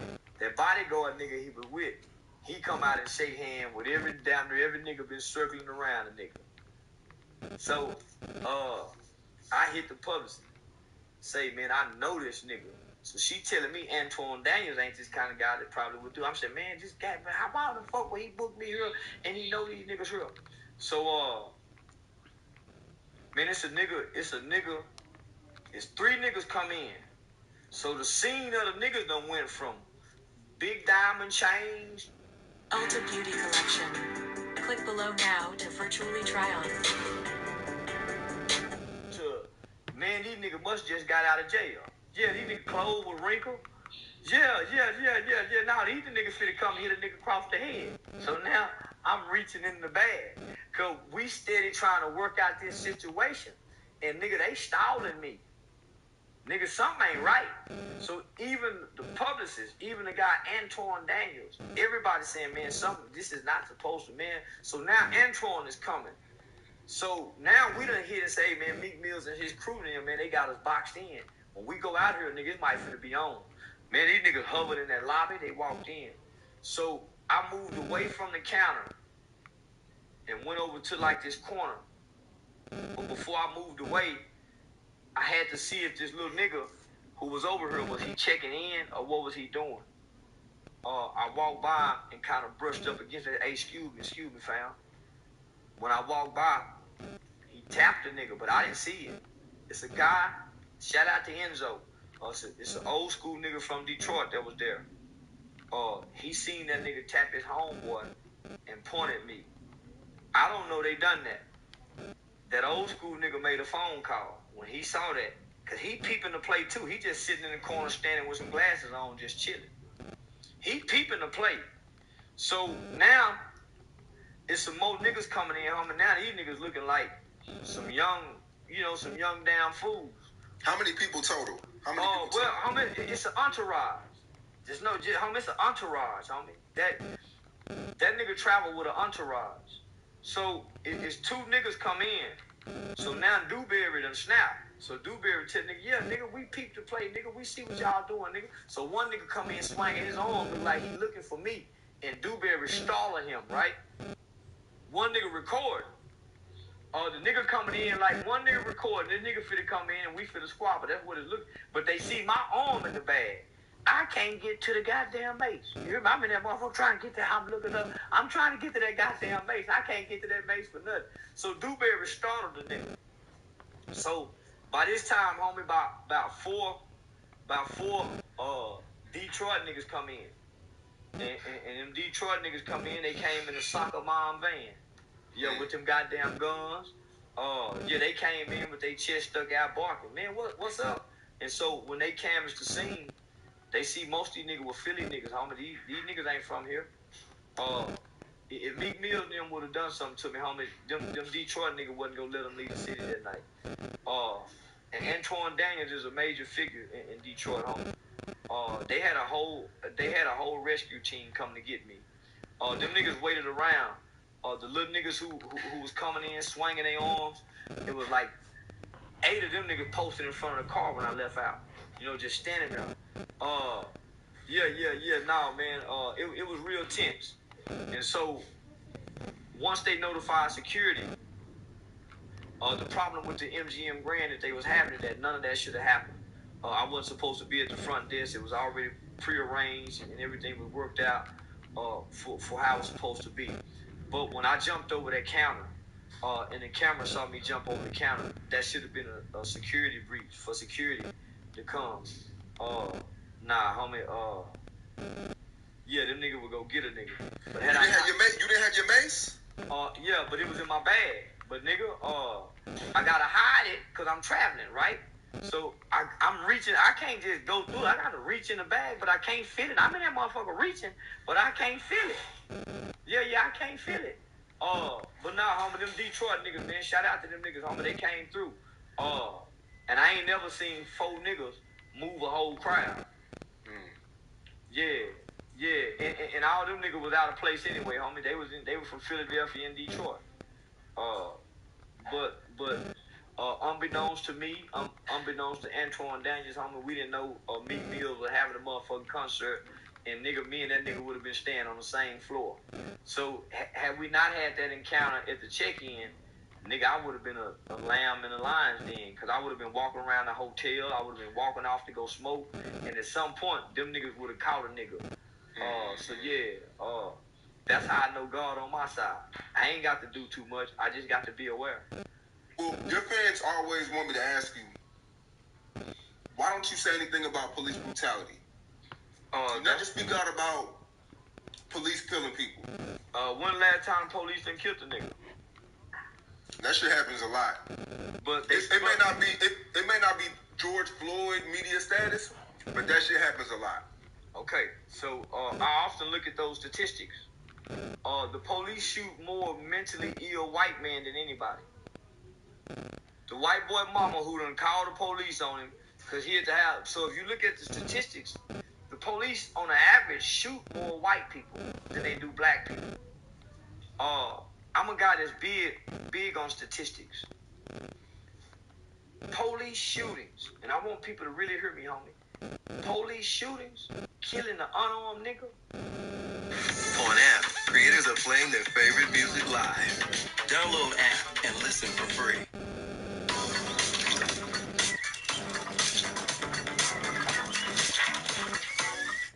It's the least of our problems in America. It's the least of our problems. They ain't shot now nigga on his way to school. They ain't shot no nigga getting off work. They ain't shot no nigga in a high visibility construction vest. They ain't shot a nigga in no suit. They ain't shot now nigga with his pants pulled up and his shirt tail tucked in. They ain't shot it. When I watched the country not have no outrage for Tamir Rice, there was no need for me to speak. There was no need for me to speak on police brutality, because police brutality is small compared to black on black homicide rates. Police brutality is small to the 73% of households that are headed by single women. Police brutality is small compared to only 36% of black children can read on or above their grade level. Police brutality is small when you got over 2 million children in the United States of America who suffer from hunger. Homie, that's the least of our problem. Speaking of viral videos, it was a video that came out with Trey the Truth homies, his entourage Jump Zero. Yeah. This is what I don't like about hip hop. When they like you, they'll give you a pass. See, the hip hop community like Trey. Like Zero. And they like Trey, right? Trey got on there and say, man, we ain't jumped that nigga. Come to find out they jumped that nigga. Then Zero go to the local Houston news media and says, who hit you? Trey.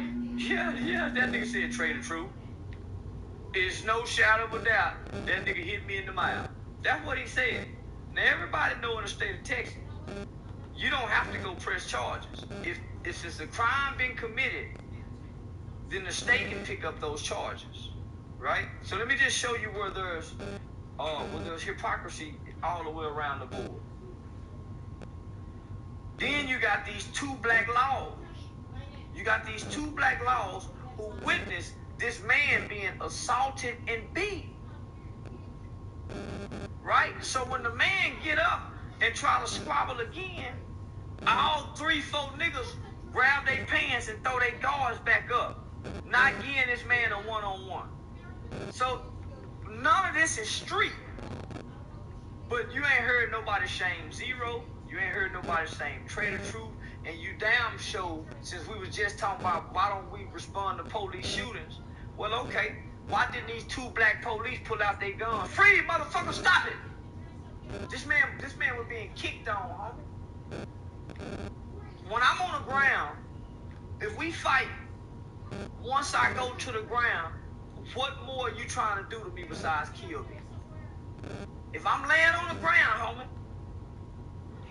what more are you trying to do to me besides kill me? So I'm saying, why these 2 black police officers ain't make no arrest? Man, what the fuck? Then I'm saying, shit, nigga, where the Hoovers at? Where them Hoover Crip gangs this nigga be promoting? Why they ain't getting no retaliation? Why he didn't run? Why he ain't do what he do? Why he rap about? And then how Trey come back on the camera and straight up lie, homie? That lets you know these niggas some real frauds, my nigga. And okay, where Big Bad J Prince at? He always going back to get change and squat. Where Big Bad J Princess to sit you niggas down, say, homie, what's going on here?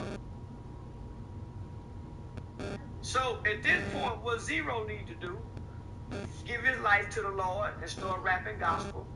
Go on and go press charges on them niggas, and then come back and get them niggas in civil court. And go on and get it all the way around the board. Because right now, Zero, he can't rap gangster no more. Somebody got, according to the street, somebody got to die or crash out over doing me like this. And then when you look at what they squabbling for, they squabbling because 2 niggas riding in the car. Police get pulled over. One nigga got a gun, one nigga got weed. The police stop and make a search. Both niggas felons. One nigga say, this my weed. Other nigga say, shit, nigga, we go to jail all the time. One nigga saying, we go to jail all the time? This my weed. So this nigga over here who won't claim his gun is saying this nigga snitched on me by claiming his weed. So we go jump on this nigga because he didn't go to jail with me for this pistol possession. He claiming his weed. By him claiming his weed, by default, this is my gun. So, come on, homie, you see how fucked up this shit is? And y'all go jump on me and beat on me during an out-of-town niggas event, 50 Cent. Yeah. That's why I hate that shit and I hate them niggas. Yeah, it was like you said, man. 2 days after the situation, the video came out. Trey the Truth was lying. They jumped dude. Man, it was clear they jumped him, homie. The police had to come stop him. The other niggas had to tell him, come on, homie, chill. That nigga, the police was supposed to make an arrest, homie. That was a clear aggravated assault, homie. The police. That's why, homie, our level of trust in black police is such minimal. Nigga, that's why I love the shit out of Atlanta gang unit, homie, Detective Dabney and them. That's why I love the shit out of Atlanta gang unit. No, they upholding the law. They ain't fans of the shit. You break the law, nigga, you break the law. Ain't nothing wrong if you break the law, the police arrest you and you go to jail. Okay, this was supposed to happen. Ain't nobody done nothing wrong. You break the law, you go to jail. Okay, I went to jail for breaking the law. Nah, homie, them cops was wrong. Zero is the victim. But even now, the hip-hop community saying, oh, man, he done went on the news and snitched, he woo. And then you got saying something, man, well, he didn't snitch. Yeah, nigga, that's snitching. He told who did it, what happened, and what occurred. Yeah, that's telling. But he didn't snitch. He reported what happened. That's not snitching. Snitching is 2 niggas agreeing to go commit a crime. And when we get caught, I tell to lessen the consequences or to get out of trouble for what we as criminals agreed to do. But if me and you just riding to the store or we going out of town and you got drugs and I don't, and we get stopped, homie, and they charge all us with these drugs, homie, god damn, this ain't snitching for me to get out of this. But the hip-hop community would say I'm snitching. Who took the biggest L out of this whole situation? Houston. The city of Houston. Yeah, the city of Houston. Go the ahead. city of Houston. I was gonna say 50 Cent in his event, but the city of Houston. This was a reflection on the city of Houston. These two big stars. And the reason why I say the city of Houston, because for the last 2 years since the George Floyd incident, however long that's been, Trey the Truth was starting to emerge as a community activist, a community leader who have a voice in the community. And not only this, I say for the city of Houston, because if I'm not mistaken, aren't these two cousins? And aren't these two relatives? I remember a time, homie, when a black man fell to the ground, another black man wouldn't dare kick him and hit him. And these was two cousins. Let me just say this before you cut me off. Black people is gonna sell other black people into slavery again. You have to remember, black people sold black people to Europeans for slaves. Then they came in and took them. But in the beginning, it was an exchange. Africans sold Africans. And niggas go sell niggas. Yo, a lot of people are curious on your marriage status right now. You know, our last interview, you said that you were going through a divorce. And then, you know, a lot of people are saying you haven't been in a big, pretty house as of late. You've been sleeping on the couch and I've been hotel hopping. On live. I've been hotel hopping. I've been in a bunch of hotels. I've been in the car late at night. I wake up in my cousin's bed. I've been everywhere but that big, pretty house. They paying attention and taking notes. They part of the reason I done lost the bitch. They part of the reason I done been knocked. They internet shit, all this investigative ass shit they doing on the internet. They call good money. So what? Who gonna give me some pussy? They worried about I done lost my woman? Who gonna give me some pussy? Fuck you, niggas worried about what I done lost for. They was rooting for a nigga to lose any motherfucking way. Shit. I've been eating Chick-fil-A more. That motherfucking morning crispy bacon, goddamn me with them onion potatoes. I done ate Chick-fil-A damn near every day for the last 60-something days, seems like. They wanted you to ask me that question, or you asked me that on your own? Nah, they like when you look on the chat, they be saying that in the chat. It's hard out here for a pimp. That's all I'm gonna say. It's hard out here for a pimp. So wait, I mean, I ain't been to a strip club in 2 months. I ain't been to a strip club in 2 months. You blame the internet, but a lot of people, if you read the comments on the last video, blame yourself. Why aren't you taking accountability for, Make you feel like a piece of shit when you take accountability. The gangbangers don't do it. It makes you feel horrible. Nigga, so I'm blaming and justifying and minimizing. When I look in the mirror, I take accountability, but I don't have to do it on her. Fuck y'all. Motherfucker, nigga, I already feel like a piece of shit. Cussed a woman out live at the mall on Christmas and it went viral. Nigga, I already feel like a piece of shit, man. They want me to get on her and feel like a piece of shit, admit to being a piece of shit, and in the process of looking like a piece of shit to people. Nah, man, the internet did this. And we gonna leave it at that. One last question about that. I mean, would you be happier to have your family back? Oh, man, y'all, man, yeah, man, Hell yeah. I rode by the house, and the grass ain't been cut. Yo, I'm trying not to laugh, bro. You ain't, nigga. You ask me motherfucking questions. These sucker punches. I rode by the house, and the grass ain't been cut. I started to go buy a lawnmower. I guess Julio ain't coming by. Now, nigga. Nigga be more happy. The kids ain't called me. The kids ain't called me. Call me, mijo. My daughter done started high school. Nigga, I ain't been invited to the volleyball game. Yeah. I'm the piece of shit daddy. I'm in the boat with the rest of these niggas. But they call for money. Yeah. I can meet all financial requirements.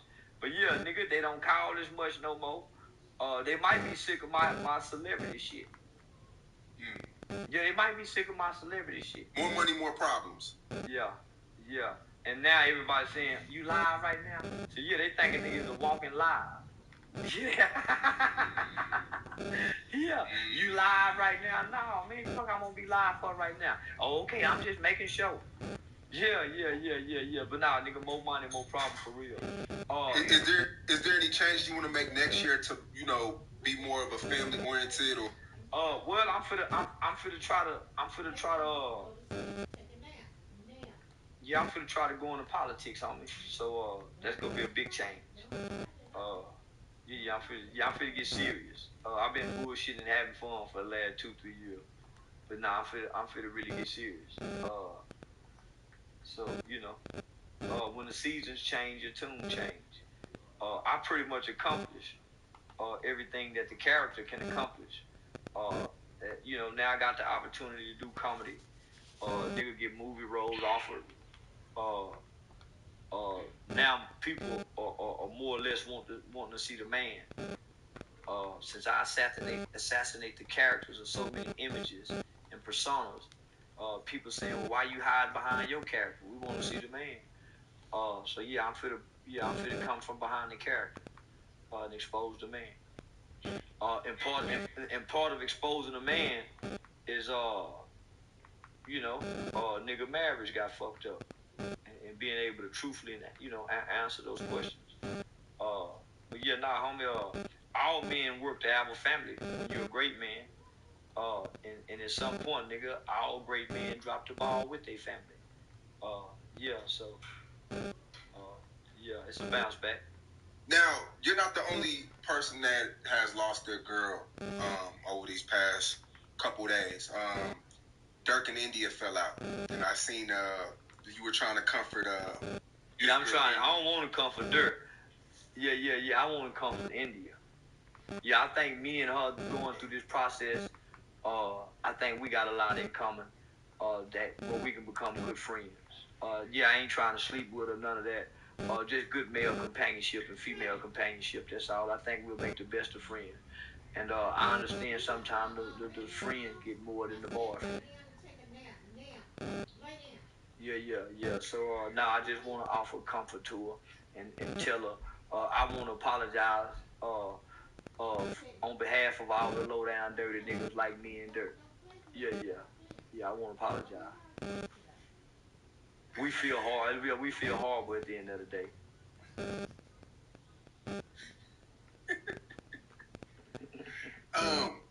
Swifty Blue, Hispanic.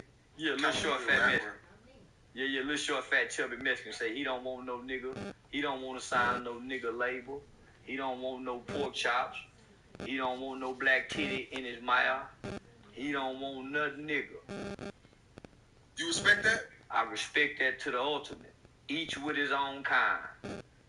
You don't see the red bird trying to fly with the blue bird. You don't see the grasshopper trying to fuck the cricket.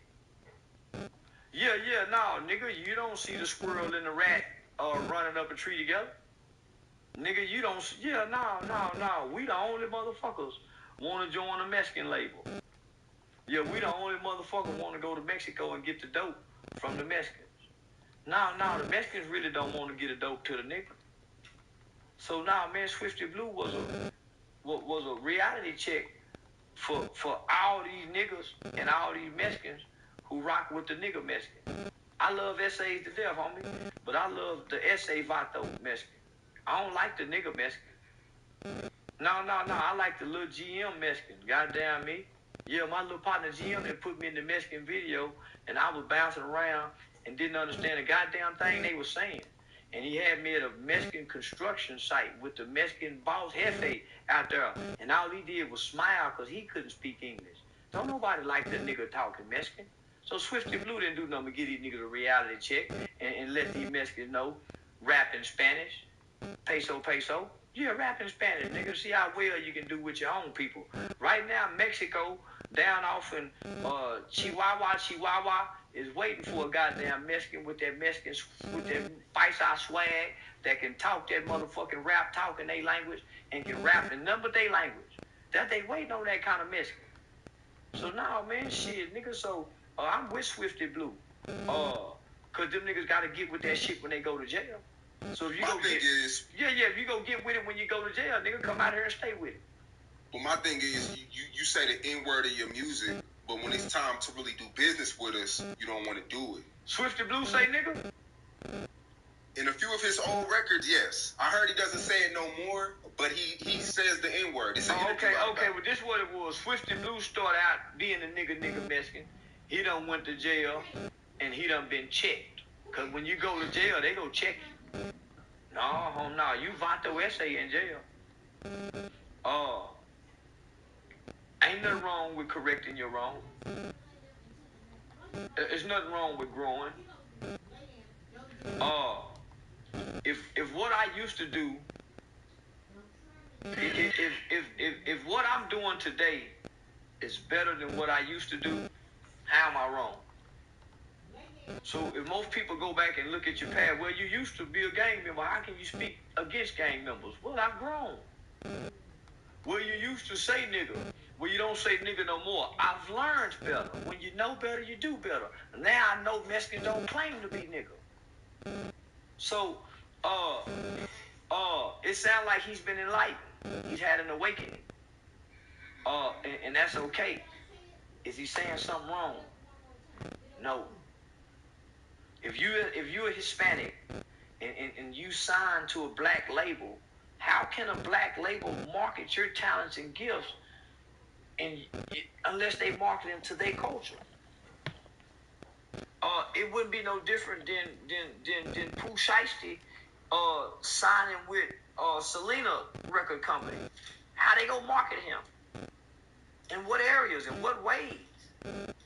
So it's no different, fam. So I salute Swifty Blue, man, and I salute it. I salute that mindset.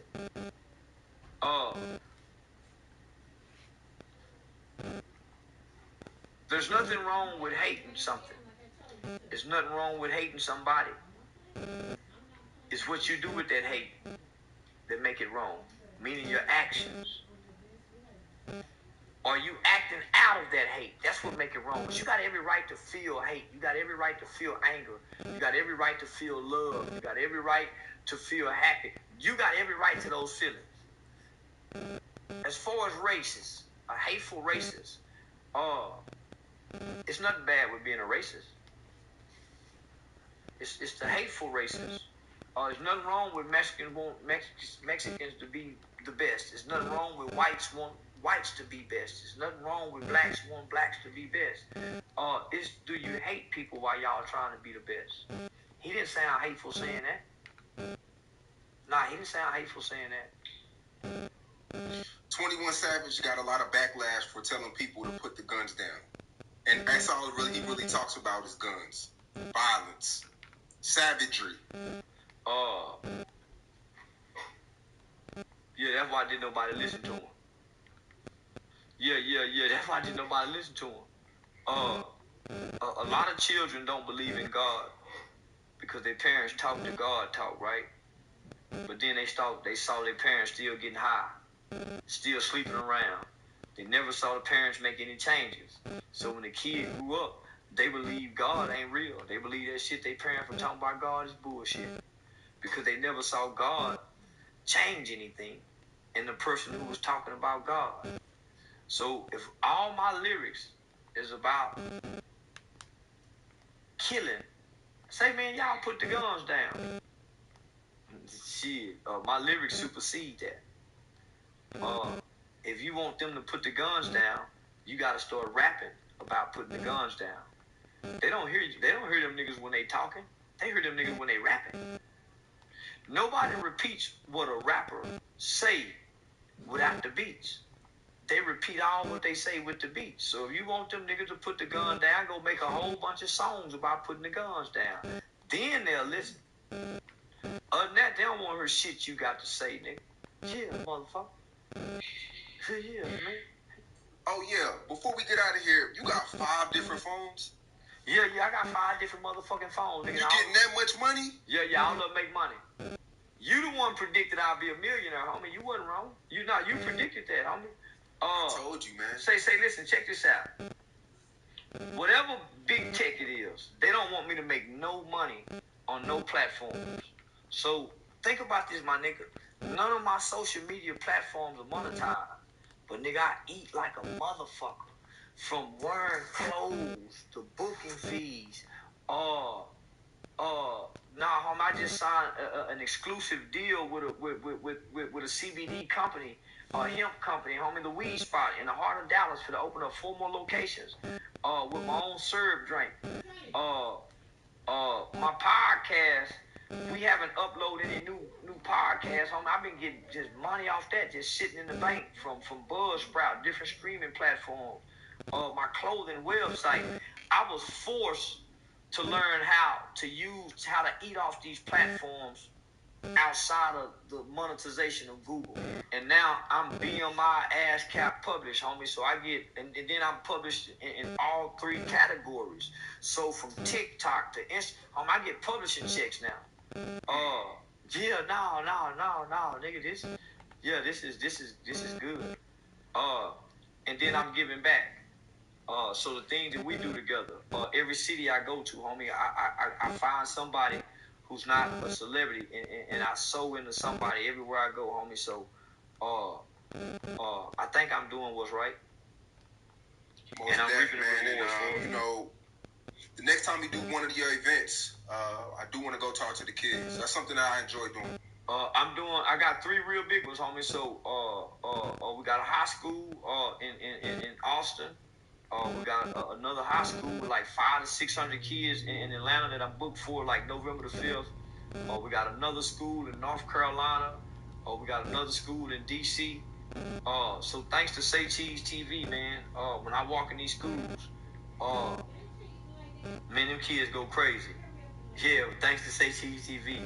All over this country, homie, these kids go crazy because they connect with the videos, and I think they resonate with the messages. Everywhere you go, people know you now. Yeah, airport. I was in North Beach, man, at the Trump Towers. Man, foreigners. Yeah, everywhere, homie. Everywhere. I just got booked for somewhere in the UK. So I had somebody call to say, we want to be the first Brits to book Charleston White. I got analytical data in the Soviet Union, in Russia. Now, homie, this is unbelievable. Yeah, this is unbelievable. How big of a part did TikTok play in your success? I know you got like 100 million viewers now or videos. Yeah, I'm over 150 million hashtags Charleston White. I got like right at 60 million hashtag Charleston White challenges. TikTok played a big role in the international face of Charleston. Because TikTok is a Chinese app and it's mostly children. Man, TikTok, between TikTok and Say Cheese TV, and Vlad TV, and Revolt, and the 85 South Show, it's almost made me a household name. And so then they just took our interview that we did in the office. That just made it to national news, homie, with Alex Stein on the conservative channel.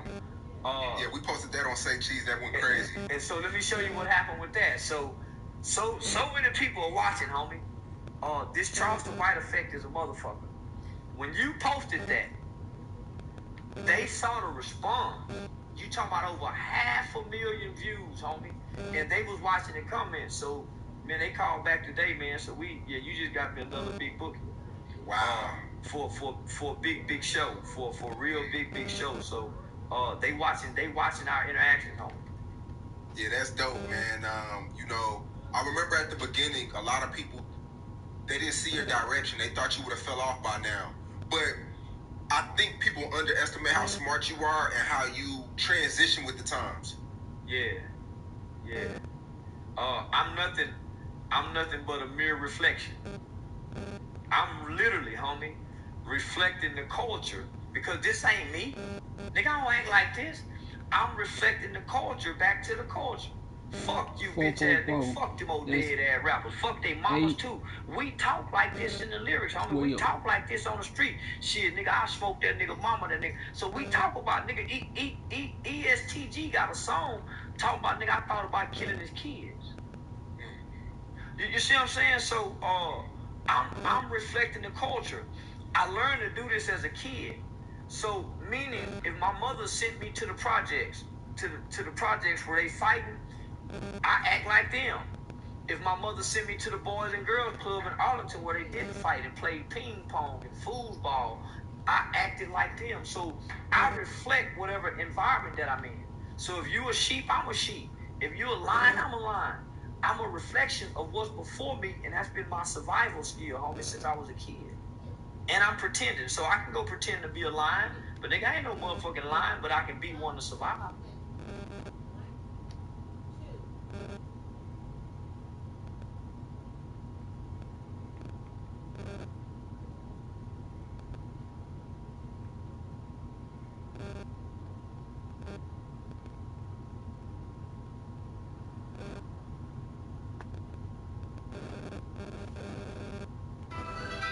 I designed Megan to protect Katie from feeling lonely. I'm not a hater. That's what it said. You think you a hater? I said, no. Then I said, no, I might be a hater. And then I thought again. I said, no, I'm just a crab in the bucket, just like the rest of them. See, I'm just a crab in the barrel, just like the rest of them. We all crabs in the barrel. Do you think that you think the beef is finally going to be over? You think they got through to Quando Rondo as far as the Lil Durk, NBA Youngboy, their camp's beef, or do you think it's far from over? Well, he's not a leader, so it's far from over. NBA Youngboy and Durk are the leaders. They the ones can stop it. The henchmen in the small dog and the small fries, nah.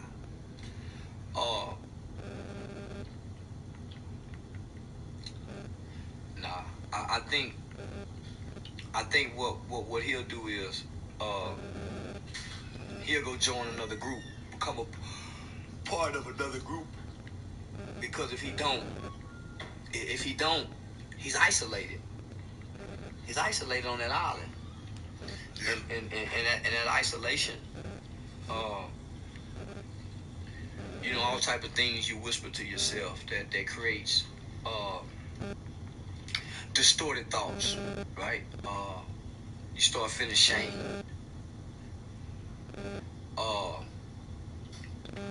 The level of embarrassment that'll come with that shame, because now you're on social media trying to, you know what I'm saying? So to me it seemed like he's withdrawn from social media. Yeah. I read somewhere where his aunt his aunt said that since this incident he can't sleep. He's losing sleep. This kid really going through it. Yeah. So the adults in the industry, right? I hear a lot of the old say hip hop, the rap industry is a young man's game, but it's an old man's business. Okay. Right? It's a young man's game, but it's an old man's business, right? Man, we should be utilizing this time to talk about youth gun violence. Yeah. And the effects of youth gun violence. And Quando Rondo's situation is the perfect example. And it's probably the best tool we can use to create these talking points with our community leaders, with young folks, with our street niggas, as well as with the hip hop community.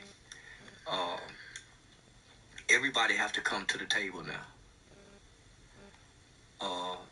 And that kid and what happened to Quando Rondo and the narrative that's being talked about, it addresses mental health. It addresses black on black crime. It addresses the effects of the community,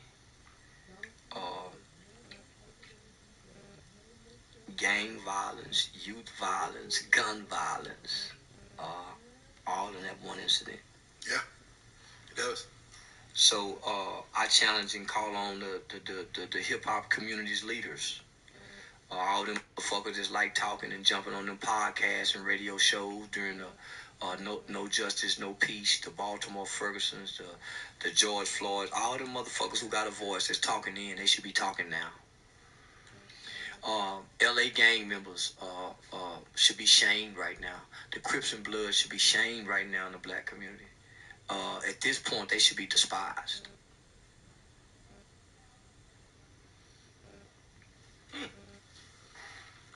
Yeah, it is.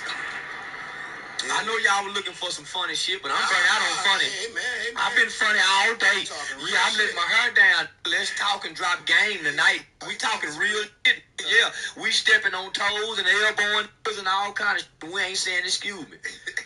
Why didn't you say excuse me to Sauce Walker, man? I really like Sauce Walker. Me too. Yeah, I really like Sauce. I think he's his own man. Very uniquely talented individual. And he can rap. He rap. So. Yeah, and he can rap. Yeah, I just been with them, homie. Yeah, I just be f***ing with them, homie. Yeah, I just be f***ing with him. But nah, homie, I really try to get to see. It ain't personal with me. Yeah. And I be hoping it ain't personal with me, but I see it is. So I'm gonna keep doing me. And eventually, dead or alive, they gonna come around one day. Yeah, they gonna come around one day. Yeah, somebody tried to rob him, and he I guess the person that tried to rob him didn't get away. Yeah, but a lot of that's been going on. Oh well, homie, you gotta.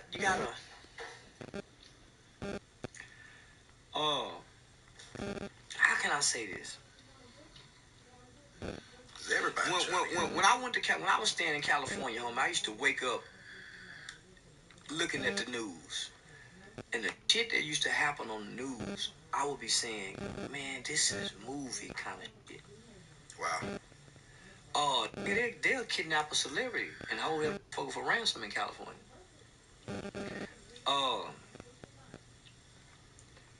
They smash and grabs in them stores is way different than we see. No, it's some bold, brazen crimes out there. So, over the last 2 years, just, post-pandemic, man, we started seeing in California robbing the white folks sitting out on the patio at the restaurants. They robbing regular people.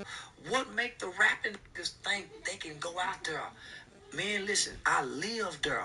California don't respect nothing gangster outside of California. California gangsters don't respect nothing gangster outside of California. So everybody fair game out there, my nigga. This is what made me move back home. I landed my dream job working in California, my Diamonddale adolescent home, man. Catching them young coming out the youth authority. That was my dream job. I worked the late night shift. Used to wake them young up and I cooked breakfast for them, right? So I wake them young up in the morning as if I was their fathers. Put them up in Eric Thomas in the hallway, them good motivation speakers, and just cut the lights on. Everybody up here, hey, get y'all buzz up, it's time to get up. I just cut the lights on. And let that positive music just blast. I landed my dream job out there, homie. Yeah. So, I did a lot of walking. So I would walk the streets. The first thing I noticed is how black people engaged each other, homie. Everything was threatening. Everything was, and I'm saying, God damn, ain't no black love about it. It's a certified pre-owned holiday, and our cars are second to none. New and certified pre-owned Hondas are rolling into your helpful Honda dealership every day. Come on in this holiday season for a great... I'm out there in cowboy boots acting like a country southern dumb nigga. Hey, what's going on, brother? Hey, how you doing, sister? Hey, what's going on? So I'm speaking of the black people trying to diffuse them. Nigga, I didn't see no love between blacks. A community activist is trying to help their community would die out there. Trying to clean that motherfucker up. So I noticed black people don't speak to each other. So I'm saying to myself, God damn, how could you flourish out here as a black person? When there ain't no black stores, there ain't a lot of black businesses. Man, how can they flourish? On top of the fact that we doing this to each other. I said, I can't bring my son up here. Because the gang culture supersedes any level of love that you can have for your race. The gang culture and the gang rules and the gang politics supersedes any love that you can have for your brother. So, why would any rapper at this point risk going there? It doesn't seem like it's too safe for them. Nah, homie, you ain't getting no hell of a bag. And you got to pay for check-in. You got to pay for bag out T Grizzly's house just got robbed in California. He got over $1 million stole from him. Inside job. This ain't no coincidence, man. Where is the level of outrage? The Black Lives Matter supporters. Where's the we love black people? Where the Million Men marching ass niggas? To say, come on, my dude, somebody. But the white folks is saying, look at this. This is on display for the world now. Don't forget this. Yeah.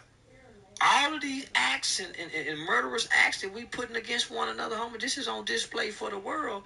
When we saying we getting kicked in the ass over here by a white man, and the world saying, nah. That's why the level of compassion during police shootings, we hardly really get. People don't understand that the civil rights movement was so powerful in this country that it sparked other movements around the world. One in particular, the apartheid in Africa. That was inspired by what was doing the civil rights. Yeah. Man, the Chinese, man, everybody was, man, the power of fighting and standing up for your rights. Nigga, we fighting for bullshit, nigga, and dying quickly behind it. And we've become so desensitized to it. Our children glamorize death. Dying looks good to our kids. Yeah. Because nowadays, you don't become somebody until somebody kills you. Man, we're gonna continue to pray for every rapper that goes into California because that I think about it, all these things have happened in LA. From T Grizzly to Quando Rondo to the BNB. It's just a lot. Everything's happening in LA. I mean, Sauce Walker, that was in LA. Everybody, you gotta move a little different. Man, even Biggie, even Pac, homie, man, Nip. If let me just say that, if your enemy come to your neighborhood and go to shooting shit, most people jump in cars and try to go find and chase him. Homie, don't you know nobody chased Eric Holder? Nobody chased after him. You know, man, you in the middle of the hood. Homie, if I went through there and did, I wouldn't be able to get out of there. So,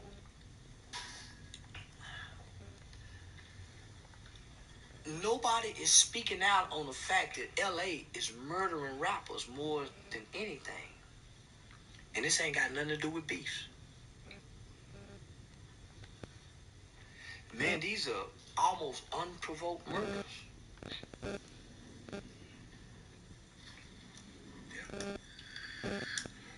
I don't know what this area, but it's good. That's that shit crazy. We could go to that. You ready? Shot. I don't know what this shit is, boy. It's good money. Yeah, this. I thought it was Kool-Aid. Yeah, this is my alcohol sponsor, black-owned vodka company. Actually, black female-owned. It's Shoe Crazy Vodka out of Virginia. It's black female-owned vodka. Oh, we got black fingers crushing up grapes and wine. Yes, sir. Yes, sir. Yes, sir. Yeah, man, these say, yeah, they're good. I'm thinking we drinking some, some too kind of unsweetened Kool-Aid, but then I started feeling a certain kind of way. I said, shit, they just spiked the punch. That's that Shoe Crazy, man. We try to uplift each other over here at the Ugly Money Podcast. Yeah. Shout out to you. Say Shoe Crazy. Shoe Crazy Vodka. Shoe Crazy wines and spirits. They got wine. They got vodka. They got some moonshine. I get you some in the office. That moonshine hidden. Yeah, I went to North Carolina and drunk some moonshine and was asleep 30 minutes later. Yeah, and I shook it up. I was shaking it up. So it was old working on the car. Hey, fucker, you shaking my god up.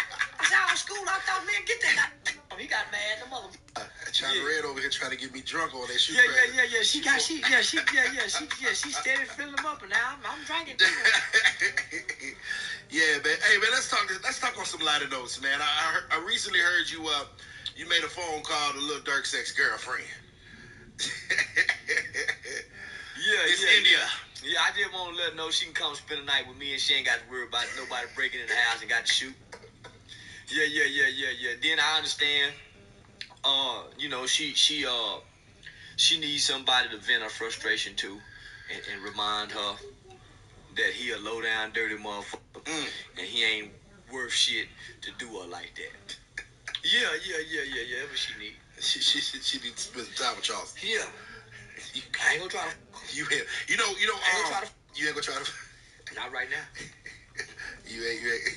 I'm gonna cuddle with her and just keep that. I call bullshit. I know how to. There's been a whole lot of breakups though. NLE Chopper broke up with his girl. He broke up with his girl. She was crying on the internet. She was all bitter about it. NLE say he wouldn't let her cheat. She wouldn't let him cheat in peace. Because he told her that he was a monogamous and he wanted to live a certain lifestyle, and she wouldn't let him go do his thing in peace, so he broke up. On app, creators are playing their favorite music live. Download app and listen for free. I seen that boy fucking on top of a fence one time. I think I seen that boy climb a fence 2 years on social media and was fucking to the top of the fence. He a weird little boy. Yeah. Say, baby, go get you one of them dark skin. Them yellow, they got mood swing. That's that light skin yellow. Don't nobody want to cheat in peace. Not no real man don't want to cheat in peace. Real man want to cheat with problems. Yeah, nigga don't want. Yeah, nigga don't want to cheat in peace. Yeah, nigga want to have to come up with some good lies to tell. Nigga don't want to cheat. You gotta be creative. Yeah, nigga cheating in peace ain't fun. Speaking of light skin, Blueface done knocked out his girlfriend's daddy, Krishan Rock's daddy. You seen that? Yeah. Could you ever imagine your daughter being with the man that you get in a physical altercation with, and he hit you, he knocked you out? No, I got a 14-year-old daughter, and I was thinking the other day when I saw that. Yeah. I said, as a father, what are you supposed to do? Your daughter boyfriend knock you out.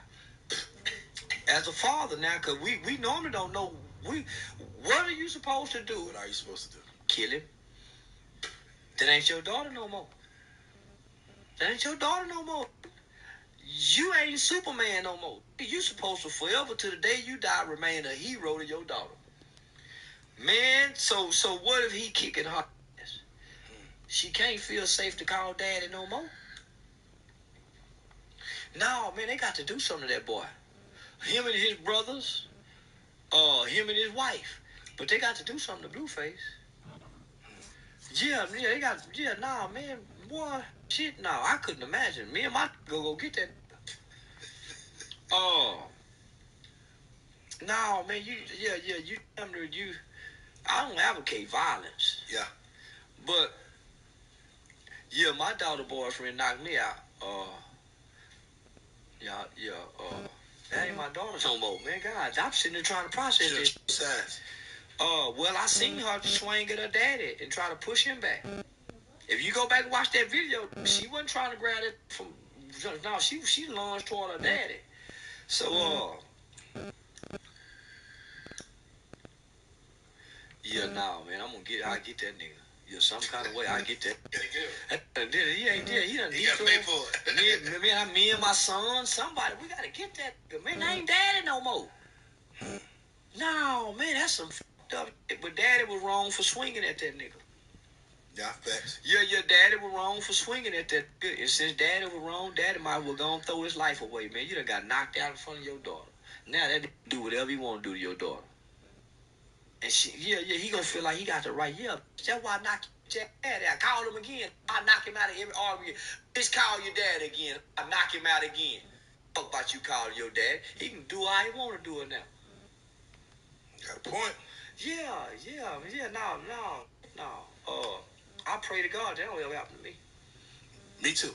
And I got a pretty daughter too, so yeah, I pray to God that don't ever happen to me. Yeah, I'm gonna throw my life away behind that little girl. Yeah, no facts. When I saw it, I just said, it's what a shame. You know what I'm saying? Like, how did it get to the point of physically? He's supposed to go and make him kill him. Okay, knock him out. He got to go and kill me. Cause man, you hit and dethrone. Even when you go home to your woman, y'all arguing about something. Well, you let that guy, boy, not Christian now. You ain't doing a goddamn thing. You got your goddamn knocked out. Say a goddamn thing to me. You can't argue with nobody at the domino game. Nothing to say, boy. So, all right, then give me 10 on you, mother. Before you get knocked out like that little boy done, you get over with. You can't even talk no more. Can't talk nothing because he gonna bring it up. Yeah. He gonna bring it up. Yeah, man. I just wonder what. So you know, we talk about gangbangers and these young rappers and these young people. You know what I'm saying? That's moving around today. But I wanted to switch it up today and let's talk about some goats. Some goats. Now I'm gonna greatest of all time. Yes, the people that are considered goats of our culture. And I'm gonna say two names. And you pick which one that you rock with. All right? Yeah. Okay. Jay-Z or Nas? Jay-Z and Nas.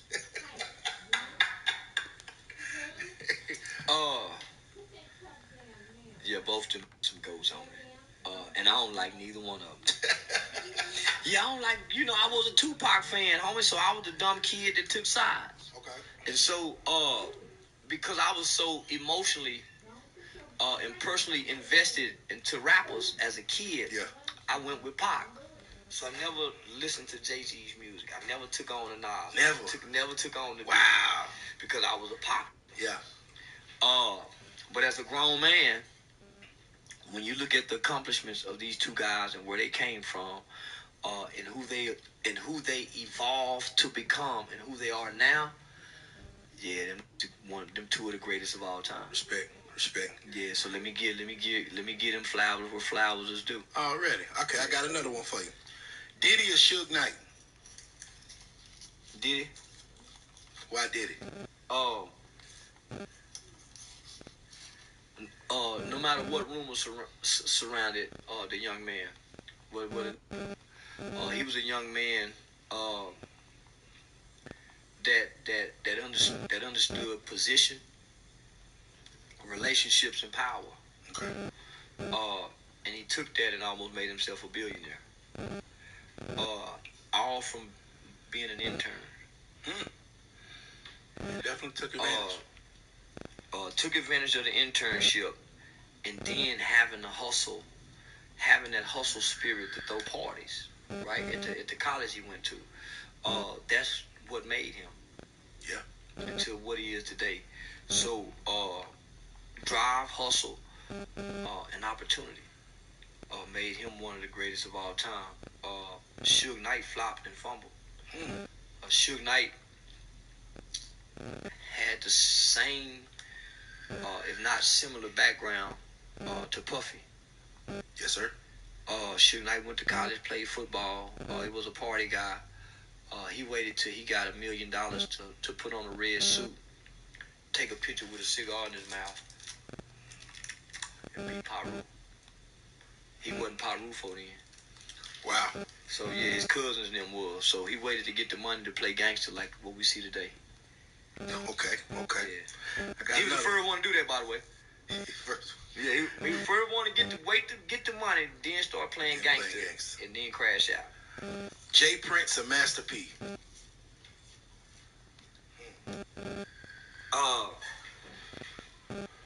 Both of them goats.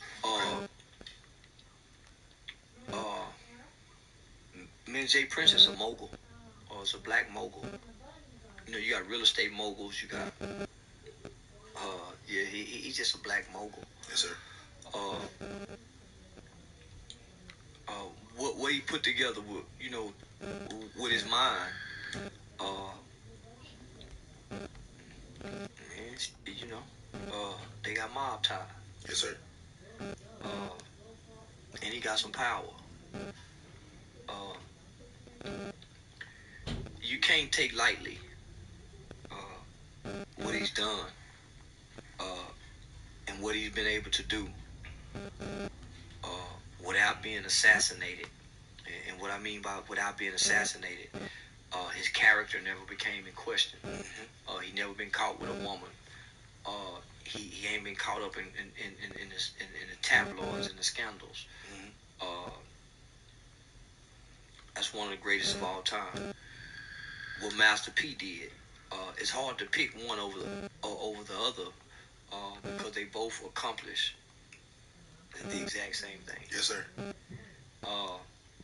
And in the process of them doing that, whether they did right or did wrong, one thing I noticed about both of them, they always embrace family. They always embrace loyalty. So watching those two, reading about those two, and hearing those two talk, they help a young man who didn't have a father to form a constitution to live by and walk on. Respect. Certain principles that they teach and talk about. So they help us form a constitution that can guide us out of the darkness when we lost. There it is. All right, I got like one more. Dog, boy, we getting deep today. I like it. I get a different. I'm getting a different Charleston, man. Yeah, man. Shit, I told him you bring this out of me. Hey, man, you know. When you need me to be funny, you know how to get me to be funny. Yes, I tell you, man, they got a chemistry. Yes, sir. Respect. Look, Snoop Dogg or Rick Ross? God, boy, you keep saying, man, you don't want to pick the out. You picking. We're talking about goats. Yeah, man. Most people don't know, homie. Rick Ross one of the most successful rappers in the game. Facts. But niggas don't know that. Yeah. Niggas don't know I that. pass by his house every day to come to the studio. It's number motivation. It's Yeah, number homie. motivation. When you look at the steps that this man took, you're just in cutting grass and saving money. Man, this man went and put Willie Falcon on an album. Homie.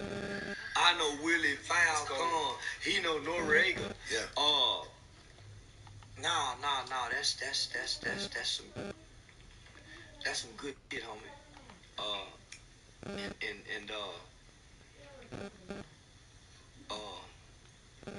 The weight loss. Yeah.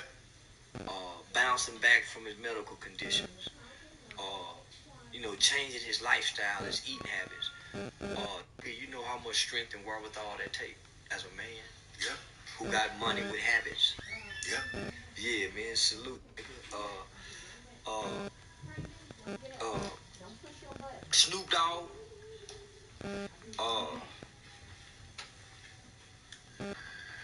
Say, homie, when we think about Calvin Brothers and Deep Cover 187. Yes, sir. And where he is today, the path that he took to get here on Cooking Show with Martha Stewart. Yeah.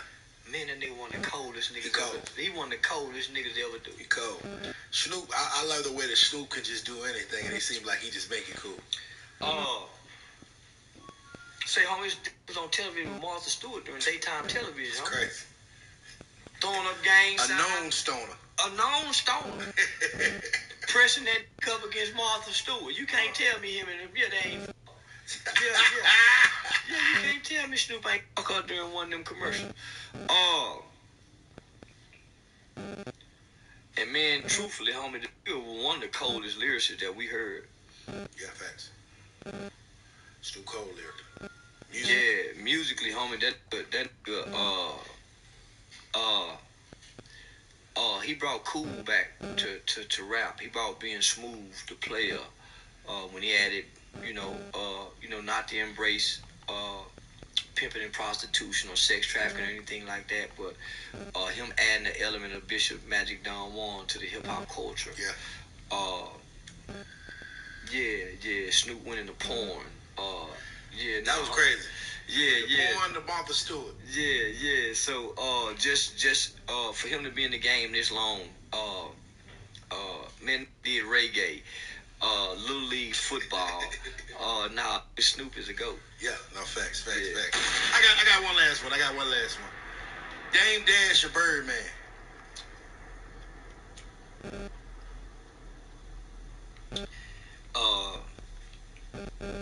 Man, you talking about two geniuses. I ain't never heard Charleston White talk so good about people, ladies and gentlemen. Hey, homie, I'm trying to. Hey, listen. In my mind, homie, I'm really trying to find something to say bad. Nah, that mean it goes. In my mind, because you see, I'm really giving it some thought process. Yeah. Now I'm really trying to say, man, fuck Jay-Z. Nah, fuck Birdman. They say they fucked over, but then, homie, I'm going off what they say, not what I know. Yes, sir. But if I go off what I know, that means I got to look at their accomplishments. Exactly. Just document it. They said they did. Yes, sir. Say, homie, Dame Dash a bad motherfucker, but he had some help from his dad. But he took something and look what he built, homie. Top of the world. Top of the world, homie. His leadership skills. Homie, he probably I put him up there with Colin Powell. Yeah, like a military general. Yes, sir. Shouts out to thing. Yeah, I put him up there with Colin Powell. His level of intelligence, for his economics, and black economics, the lessons that he teach from the music industry,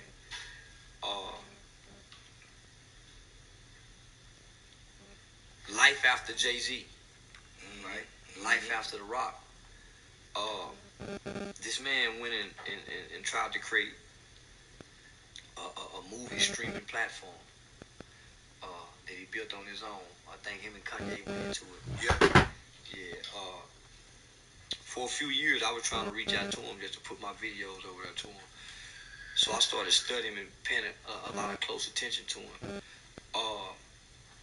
Our political leaders should talk to him. I think he got away. I think he got away for black people, homie, to free themselves from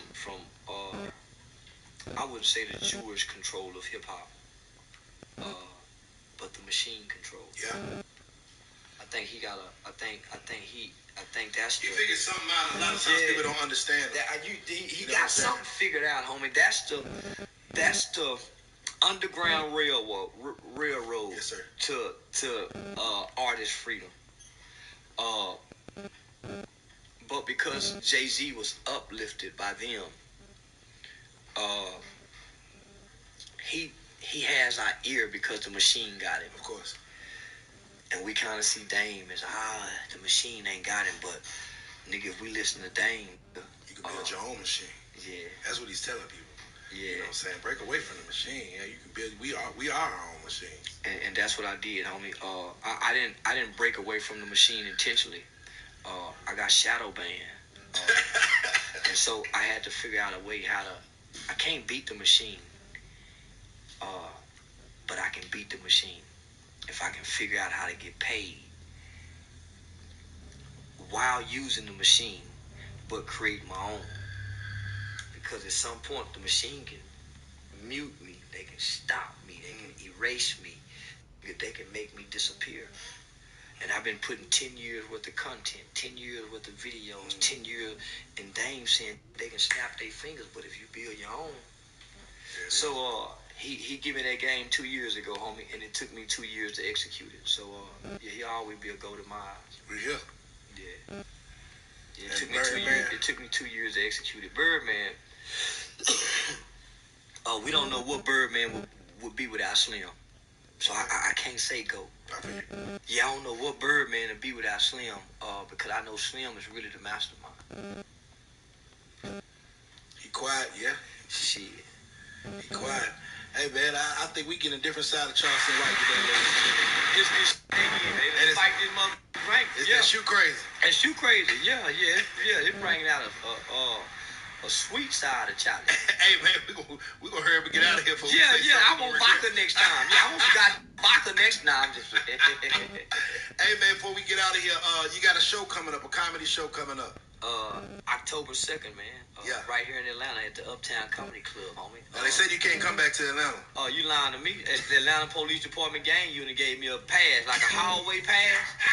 Yeah, I got like a hallway pass, and I keep it in my back pocket. And I pull it out on any gangster. So you don't.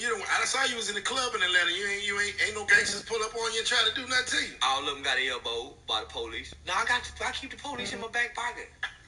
We ain't got together.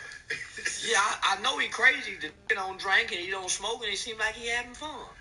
There it is, man. Yeah, with the problem, they're dealing with life sober. Let them know to follow you at, man, where they can get some more of that Charleston White game, man. Man, the real Charleston White _TEXAS.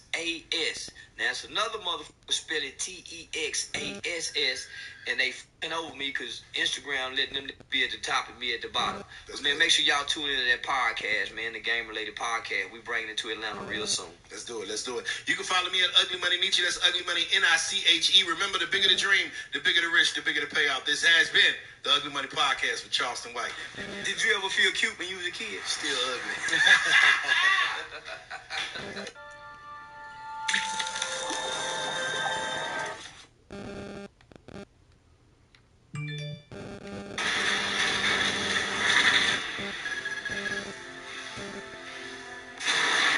Charleston White, how's it going? Hey, what's up, brother? What's going on with you, man? Nothing much, man. Just, grinding. Same as you. I see you grinding. Out there doing your thing. Yeah, blind man shuffling, man.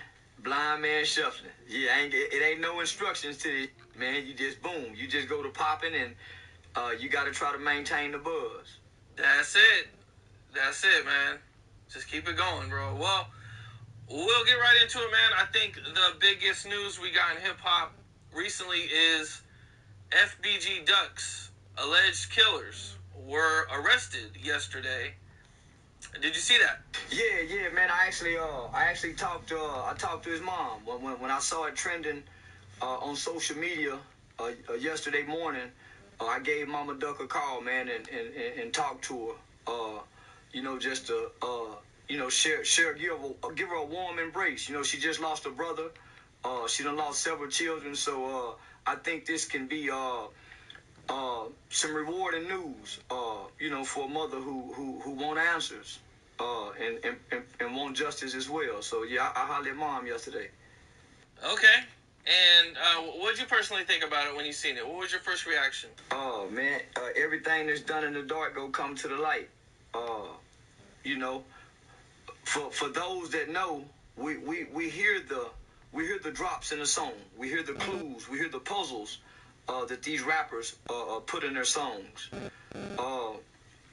So it's not surprisingly that the FBI used social media, their own social media posts, and the songs that they friends made or they made to go get an indictment for their arrest. That should be a clear sign and a clear warning to not just the rappers, homie, but, online talking about what they do, when they do it, and how they do it in the name of their hoods. So this was a perfect example. I was surprised when I heard the news because, I've been following Chicago for quite a while, and, we've seen, people die and, stuff like this kind of happen, and it's not very often that somebody actually gets arrested for it. Man, we saw Biggie, we saw Pac, we seen Mo 3, we seen King Von. So we've kind of been seeing a difference in modern day murders of rappers compared to the previous years of the Tupac and Biggies, right? Here lately, we've been seeing, these guys get arrested immediately. Over the last 3 years, we've pretty much heard law enforcement come out in the media and brag about how social media has become the #1 law enforcement tool for making arrests and solving crimes. So, you would think these guys would be taking heed, but I think ego, man, and that desire to want to be famous make these guys sacrifice it all just for 15 minutes of fame and barely $1 million. Yeah, you said apparently $1 million. Yeah. That's the rumor going around? Yeah. I think I've seen that rumor. $1 million. I mean, I guess at one point we'll probably hear about everything. The news will come out and the trial will happen. And, they didn't really release any actual evidence, I mean, I've seen some of the stuff online they were talking about, but I didn't really feel like there's nothing there for a conviction. They must have more they're not releasing publicly yet. Well, when you think about how high profile this murder is, they're gonna release very little information.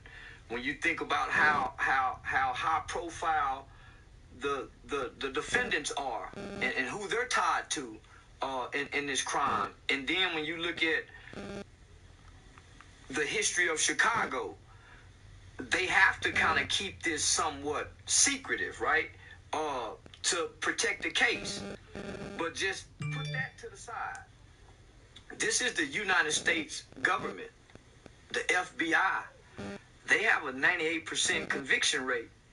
And normally when they show up at your door, we don't see many people beat them.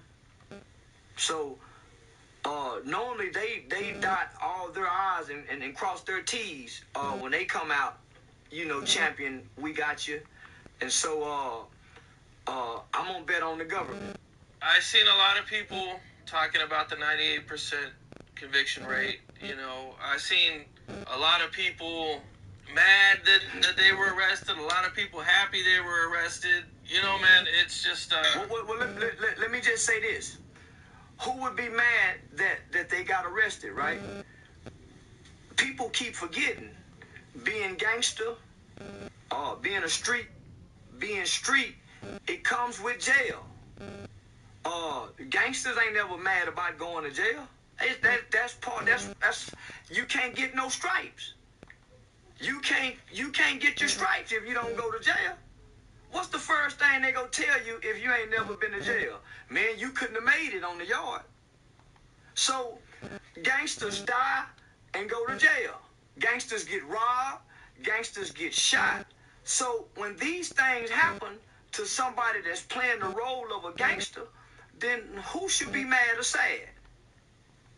This what come with this, right? You see what I'm saying? So, man, if I go out and kill somebody, my people shouldn't be mad that the police arrested me. It shouldn't be the police. I went and killed somebody. If somebody killed me, they should go to jail. No matter what I did, right? It's still right and wrong. I think that's what this generation of I'm not even going to say young people, I think that's what society is forgetting. There's still a such thing as right and wrong. And we want to be wrong when we choose to gangbang. We want to be wrong. When we selling drugs, we want to be wrong. When we cheating on our wives, when we cheating on our boyfriends, when we're stealing, we want to be wrong. Right?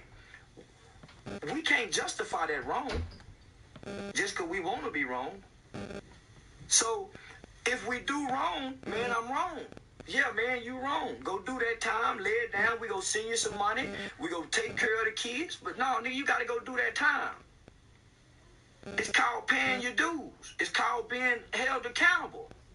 How do you feel about people saying that because Duck was a street dude and he probably wouldn't have wanted the police involved, that, they wanted it to just be handled in the streets? Man, Criminals don't get to decide civility. Criminals don't get to administer justice. Criminals don't get to. If I'm a kid at home and you beat up my mother, you beating up my mother, and my mother don't want to call the police, there's some people still affected by you beating my mother. So even though Duck may be a street, now just say Duck, if Duck had to live and Duck know who shot him, he probably wouldn't have told the police who shot him and went and got justice for himself.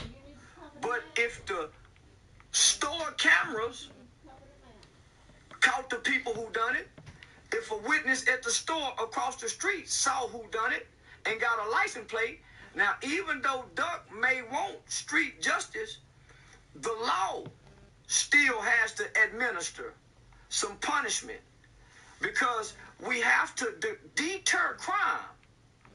We ain't trying to even street scores. So when street people play by street rules, there's still laws that supersede and governs our society. And I don't want my mother living by street justice. I don't want my children have to adhere to street rules. So as a black community, when white people get shot, they have pretty reasonable ways to handle their conflicts. Why do we as black people have to solve all of our problems, issues, and conflicts with violence and murder? So Duck has a sister, Duck has a brother, Duck has a grandmother, Duck has an aunt, Duck has cousins, Duck has uncles. They are affected by his loss. And by the way, Duck was a young kid with an undeveloped brain. So his decision making is not logical and it's not reasonable, no way. And plus, he comes from a condition of poverty. So we can't trust the judgment of those people that's coming out the streets, no way. They don't normally wake up till they 30 or 40 anyway. So we can't pay them no mind. They just need to go to jail and keep going to jail and picking up the Bible or the Quran before they get 35. Speaking of the BDs and that whole Chicago area, you know, in the past you've had some things to say about Little Dirk. I believe you've called him the agent of darkness. Yeah, a lot of death surrounding that kid. Wherever there's smoke, there's fire. People aren't dying around the light. Grandmama and them dying around the light. But when grandmama dying, she's in a comfortable environment. She got the grandkids around. She's probably in her house that she paid for. She get to say her goodbyes. She leaving a will behind.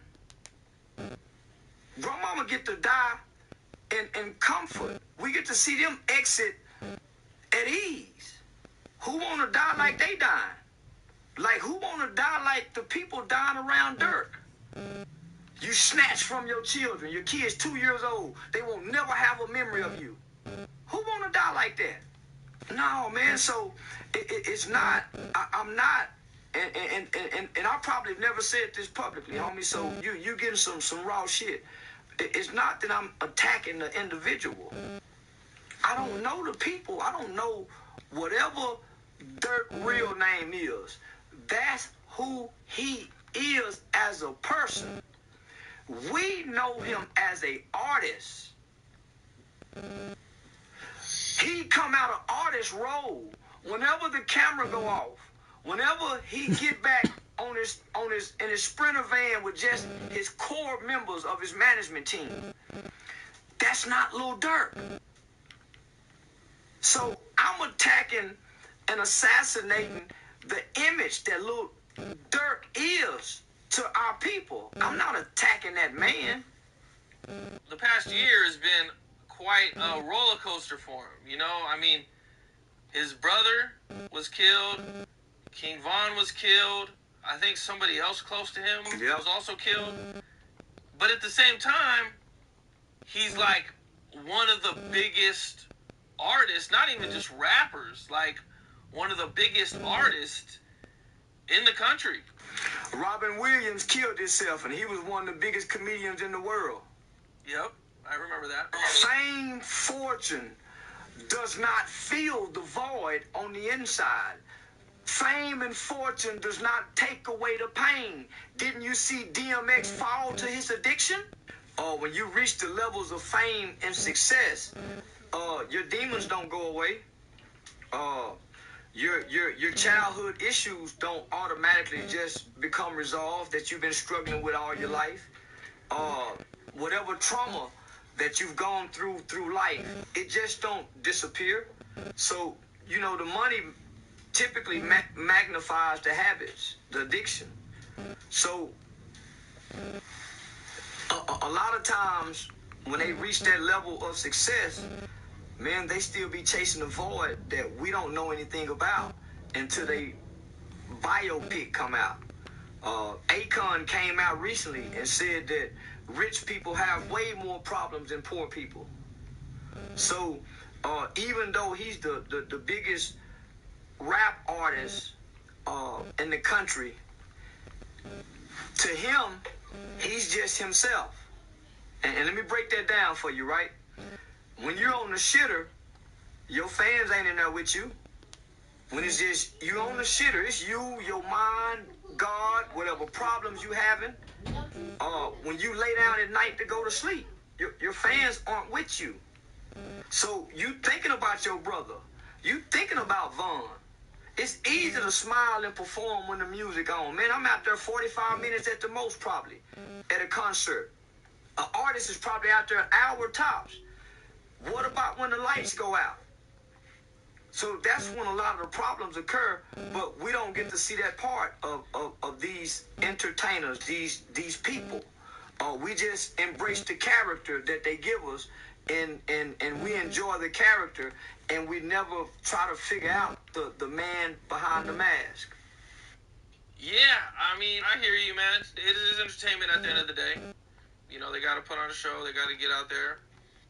You know, like you said, a lot of the times, until the biopic comes out, we don't really get to know the deep, what they went through, their struggle. I think it's a little more available now, you know, with the internet. Yeah.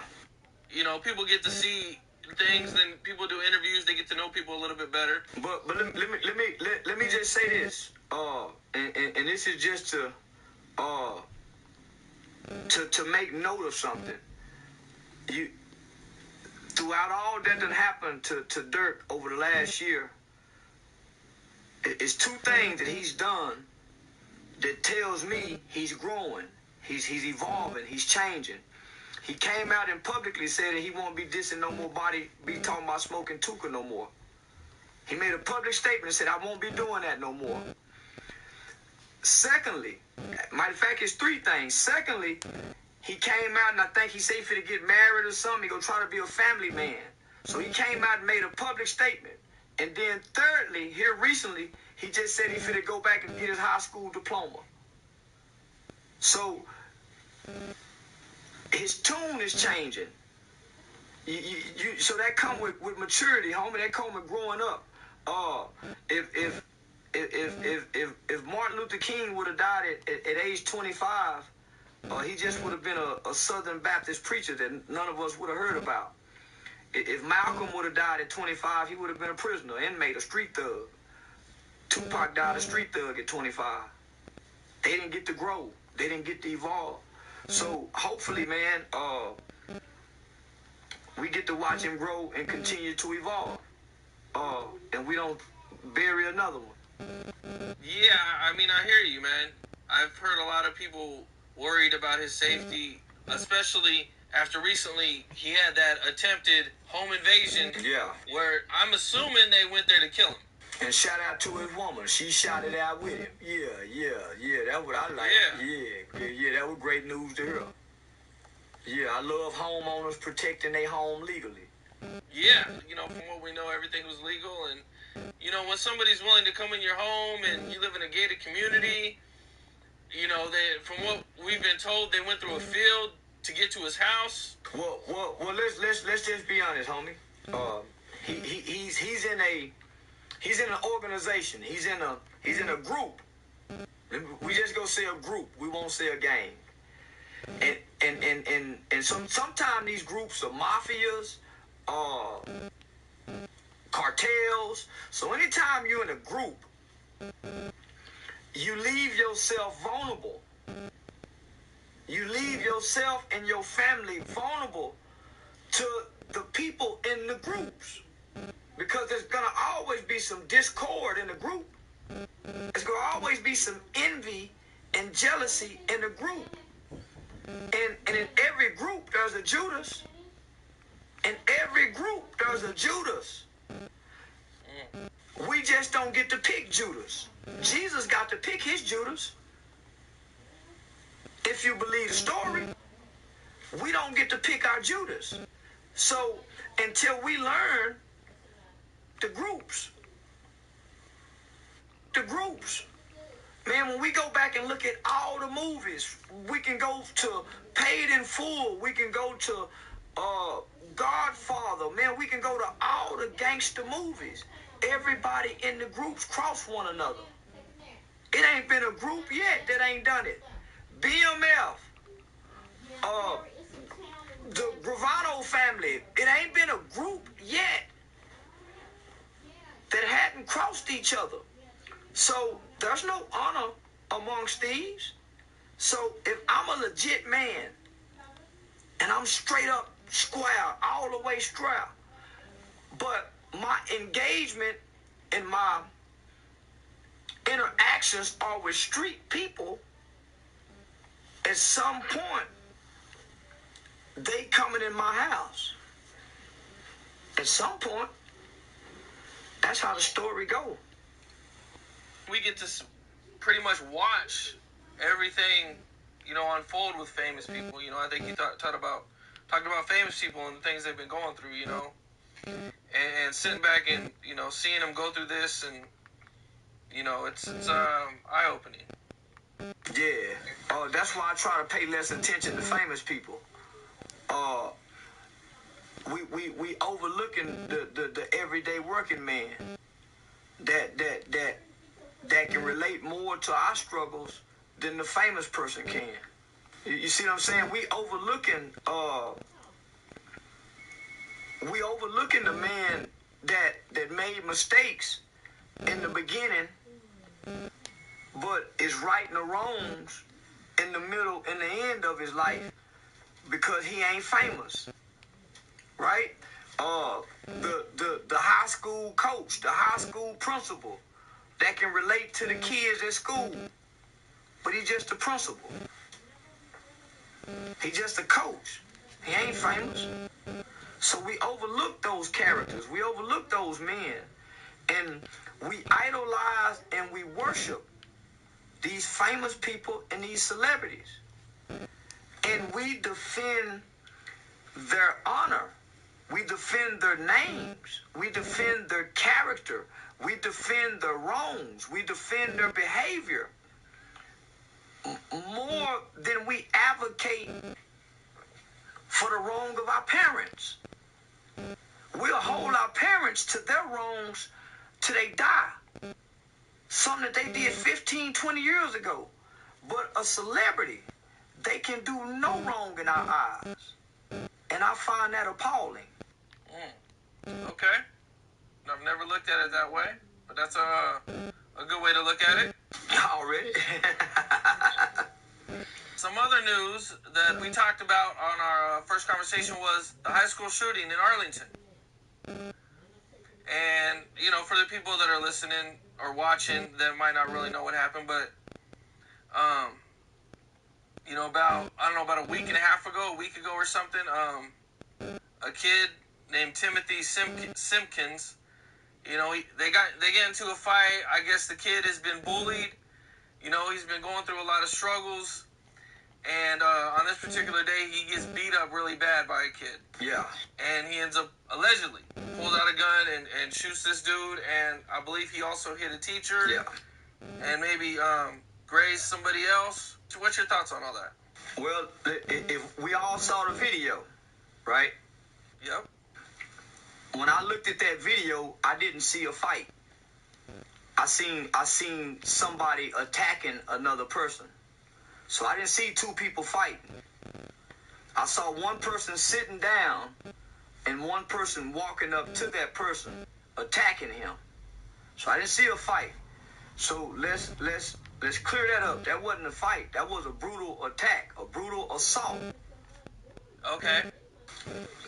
When the shooting happened, all the media reported was that there's a school shooting. There's an active school shooter at Timberview High School in Mansfield, Texas. Facts. The school went on lockdown. It was the children at the school who released the video to the public by way of social media showing this kid being attacked.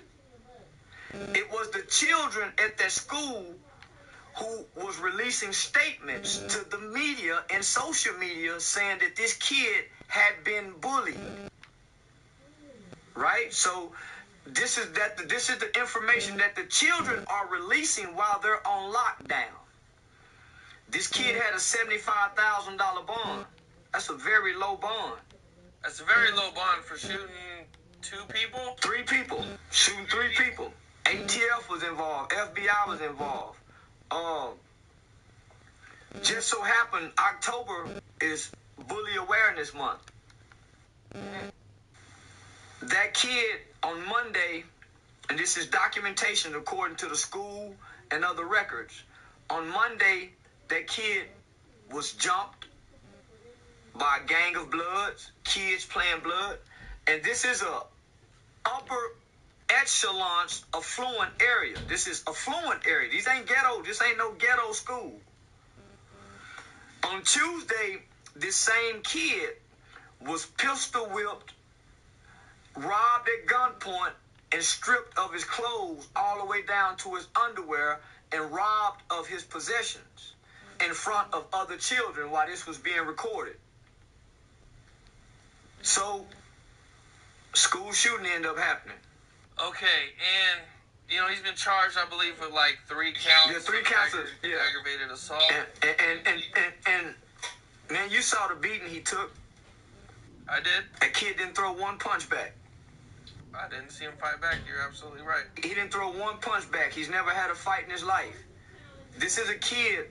This is the black kid that all of our mothers strive for us to be like. This is the kid that come from the home. This is the kid that has the background that we all wish we had. Grandmother, grandfather. Grandfather, retired military dude. Very successful in business. Retired veteran. Grandmother's loving. His father gets killed when his mother was 7 months pregnant with him. Stepdad comes into his life at 3 years old. Got a great loving relationship with stepdad. Mother's loving. This kid grew up in a very nurturing, loving environment. He's never had to fight. He grew up in private school. This kid loves reading. When you sit in this 18-year-old room, you think he's a 16-year-old. He still got his little league jerseys on the wall. So he's been in private school all of his life.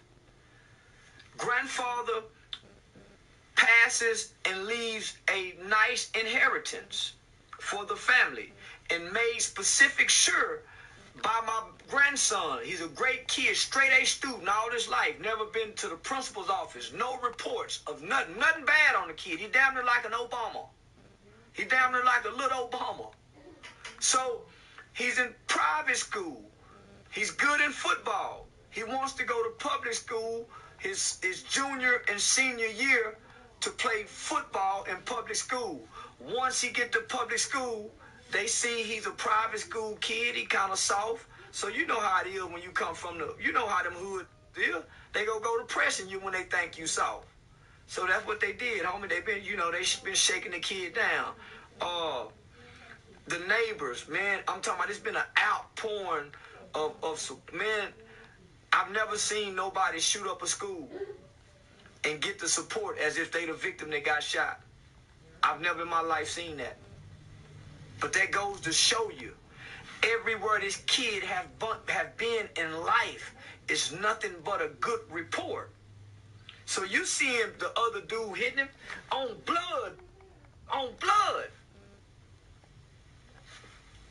fighting for his life now for screaming on blood. That kid didn't really shoot nobody innocent. He shot the that was jumping on him. Shot him 4 times. He didn't just aim at innocent children. He went to school with the gun in first period. He didn't go after them. That dude came in the classroom and jumped on him. You see what I'm saying? He took the beating. He could have easily ran to the gun when it hit him 4 times. He didn't have to take the stomping. He didn't have to take the slamming. It's after the beating when he go out in the hallway and see the rest of the little blood out there for to jump on him some more. That's when he got the gun. That's when he got the gun. So the teacher got shot. She got grazed. She refused medical treatment, so he wouldn't be charged. Okay. What do you say about people that they kind of hear the bullying part, but they're not really happy about it happening at a school with a lot of other kids around where somebody, you know, another kid could have been seriously injured? Well, he wasn't the only kid with a gun that day at school. This is a well-to-do school with gang members and hood kids out in the area now. And they don't have metal detectors. This school is known for kids carrying guns up there every day. So if I'm the good kid, right? If I'm the good kid getting bullied and I'm coming to school doing everything right, I'm telling the school I'm being bullied. I'm telling the teacher. I'm telling the administration. And all the kids know these guys got guns. Why wouldn't I bring a gun? They all got guns. When you look on the pages of these kids that got shot, they all got guns. So if my kid goes into a school that's a jungle, and I keep sending that sheep into the jungle, I keep sending that sheep back out into that jungle, what happens to that sheep? I'm teaching my child to do what's right. That fit, they over there gangbanging. My child is going to succumb to them. Right? Out of survival. Why do you think gangs pressure kids to get in? Man, we live in this zip code.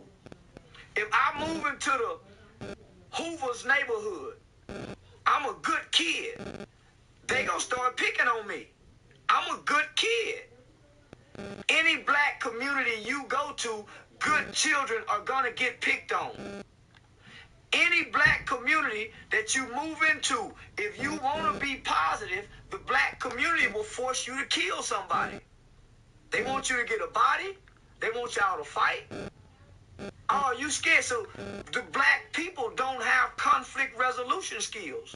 So if I'm at home teaching my son how to be diplomatic, I'm teaching my son how to talk his way through problems and out of problems. But all of y'all know how to fight. All y'all do is fight. When I try to talk to you, you go beat me up. Right? Now, all of y'all got guns. And y'all in the game. I can't just fight one of you. You screaming blood. That means you got other people with you. I just can't fight you. What if I beat you up? Here come your bloods. It's unfair to me. So, in order for me to stand a chance in this dangerous environment, I have to get a gun. I have to get a pellet gun. I have to get something that matches fire with fire, or they gonna keep doing me like this. So let's not look at the children, because the children are mimicking and repeating the conditions in the environment. Let's look at the environment. Why do kids have to take guns to school? That's the question that we should be asking ourselves. Not why did that kid take the gun to school? Why are all of our children showing up at school with guns? All over America. You have to. You can't even type nothing online. You gotta fight for typing online. If you say something that somebody don't like online, what's the first response? Pull up. What's the first response if you have a disagreement with a black person? Well, shit, let's fight. They don't know how to solve no other problem other than violence. So it's only right that I either take my children away from those kind of black people and that environment, or I teach my children how to be a monster amongst them black people in that environment. This is a whole sad situation. Let me just say this, homie. It happens every day. It just happens outside the school. This just so happened in the school. But every day there are children being shot and are fighting over bullying that happened in school. Whether it's over a girl. See, this is what happens in the black community. The dude who know how to fight typically bullies everybody.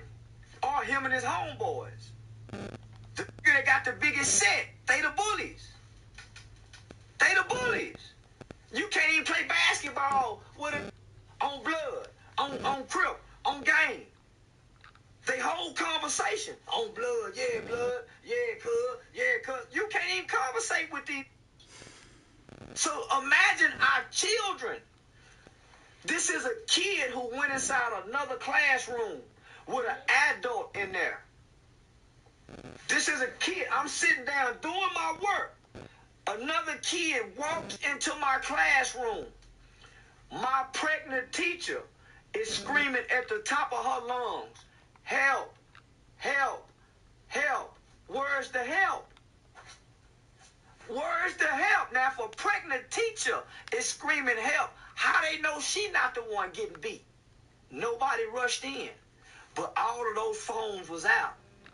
All of this is caught on camera. Children recording. The people in the hallway recording.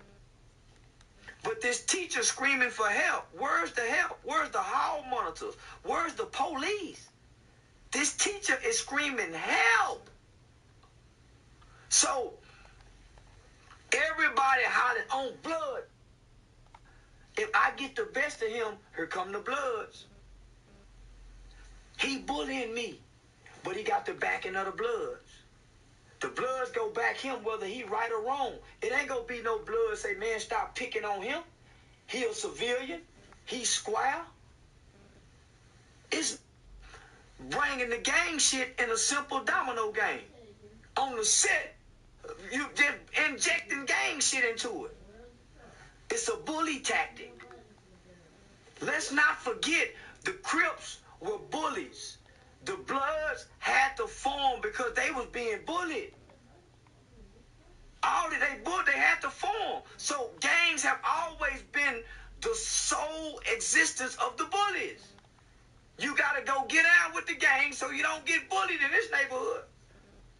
Everybody know that if you from a hood. And what happens when you take these hood children out of the hood and they have to try to go live with their aunties because their mother is on drugs.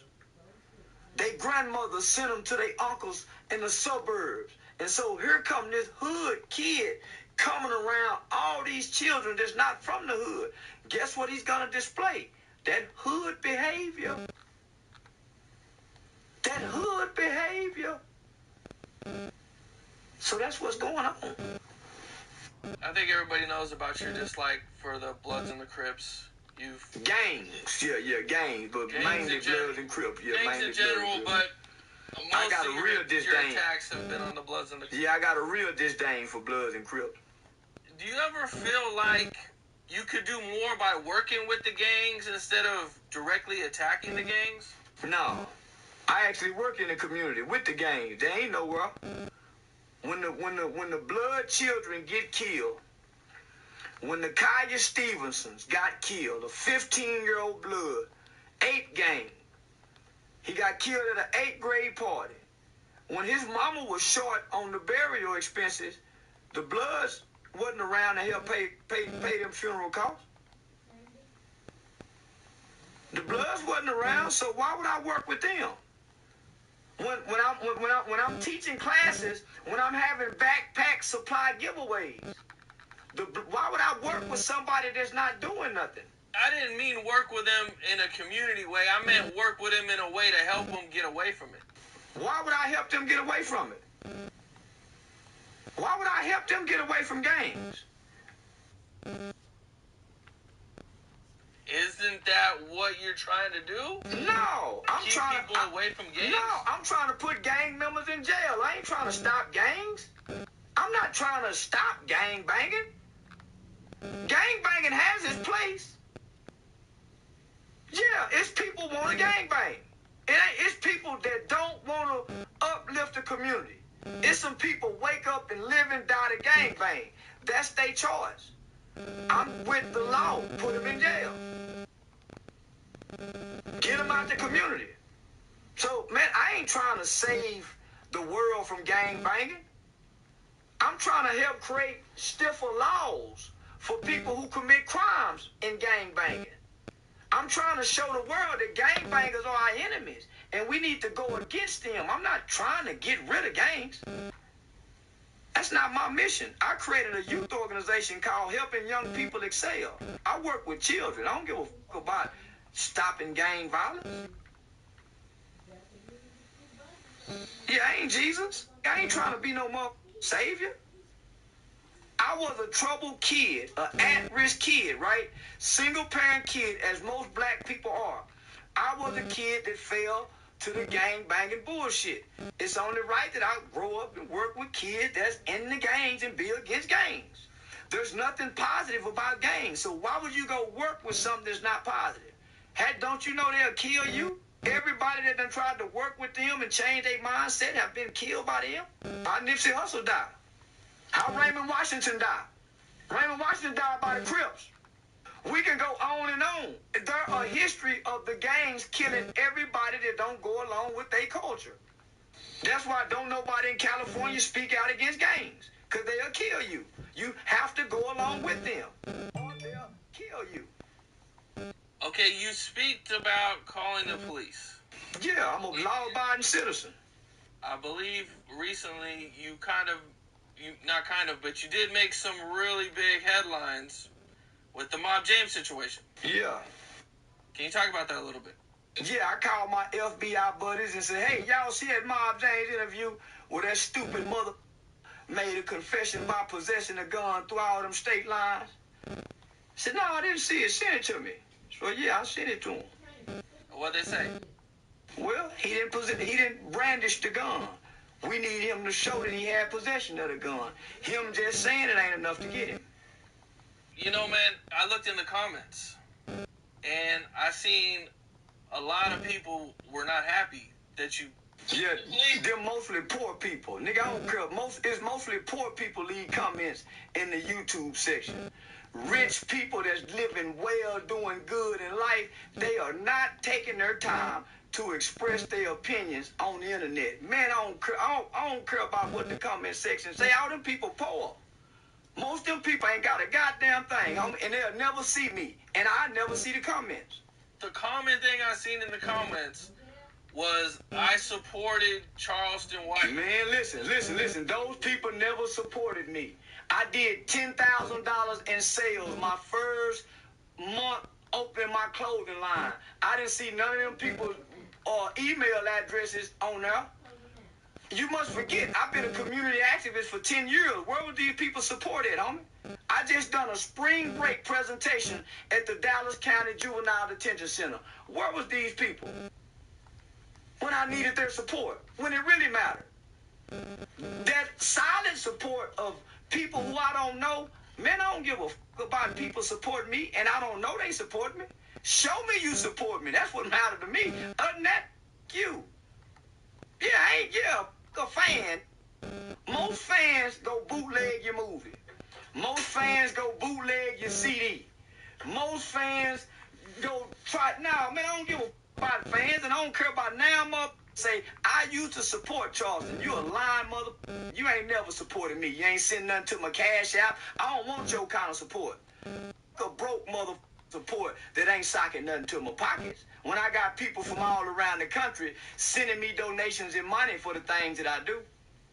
Right now today, this interview was scheduled because we got a kid that's being released, that got released from the Dallas County lockup facility. This is where we bring them to come shop for their clothes at. I put this on my YouTube. Ain't nobody supporting and sending no money to help us buy shoes and clothes to put in these young pockets when they come home from the facility. So now, homie, they just online typing and talking. So I don't give a fuck about now, mother online. I think most of them dumb and stupid, especially a broke mother online typing and ain't got $150,000 they done made in 9 months. That's what I done made in 9 months, talking shit. What was it that made you want to get him locked up? Nothing. I don't like gang members. He a gang member. Period, point blank. I ride around and call on the drug houses when I know they gang member drug house. You can sell drugs in my community as long as you ain't no gang member and you help give back to the community. As long as you help us buy bikes and toys at Christmas time, give away turkeys, help us bury people when they die, you can sell dope if you ain't a gang member. But if you a gang member, I'll work with the police and the FBI to get rid of you. I think I seen recently they made a post about you. Yeah, they make a lot of them about me. Yeah, every day it's making a post about me. I'm like the hottest in the country right now. How do you feel when you see something like that? Oh man, I love it. I always wanted attention as a kid. I used to do the Michael Jackson so good. I used to do talent shows. I used to want to be an actor. So yeah, I was the class clown. I was the most popular kid in school. I was the little boy that had all the name brand clothes in the 80s that all the girls liked in school. So now I'm just enjoying this attention and getting the money that I love. Yeah, I love this shit. I wouldn't know what to do if motherfuckers stopped watching me. Being that you don't really like gang members, what made you want to sit down with Mob James to begin with? I didn't know he was a gang member. Yeah, I didn't know. I used to call him the elder. I used to call him Mr. James. I used to call him the elder. When I first met him, I called him the elder, Mr. James. I used to say yes, sir, to him, like an older guy. When I first met him, as I began to, interact with him, I started noticing the gang traits.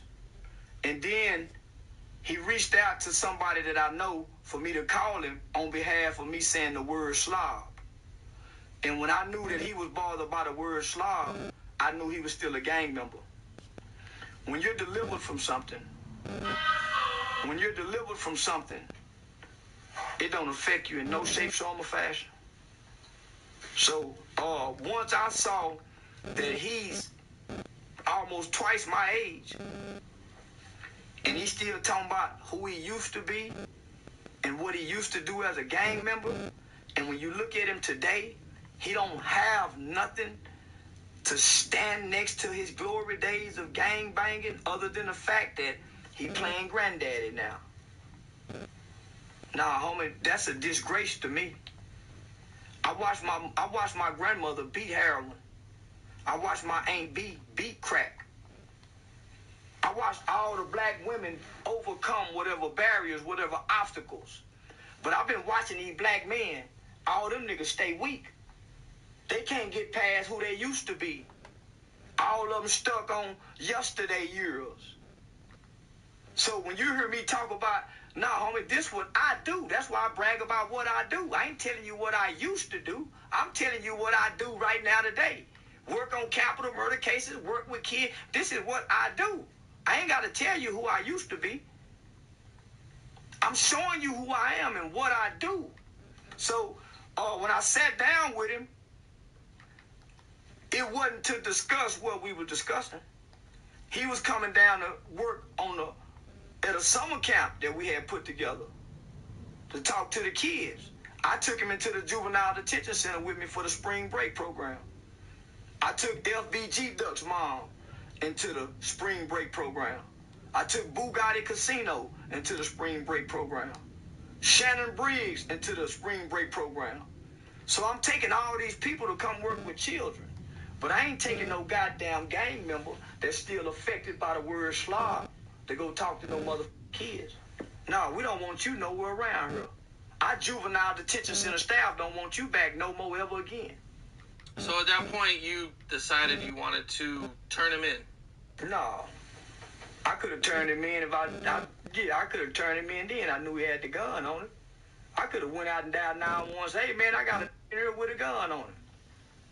I could have turned him in then. If that's what I wanted to do. he went on Vlad TV. And everybody say Vlad TV is the police. Everybody say Vlad TV is the feds.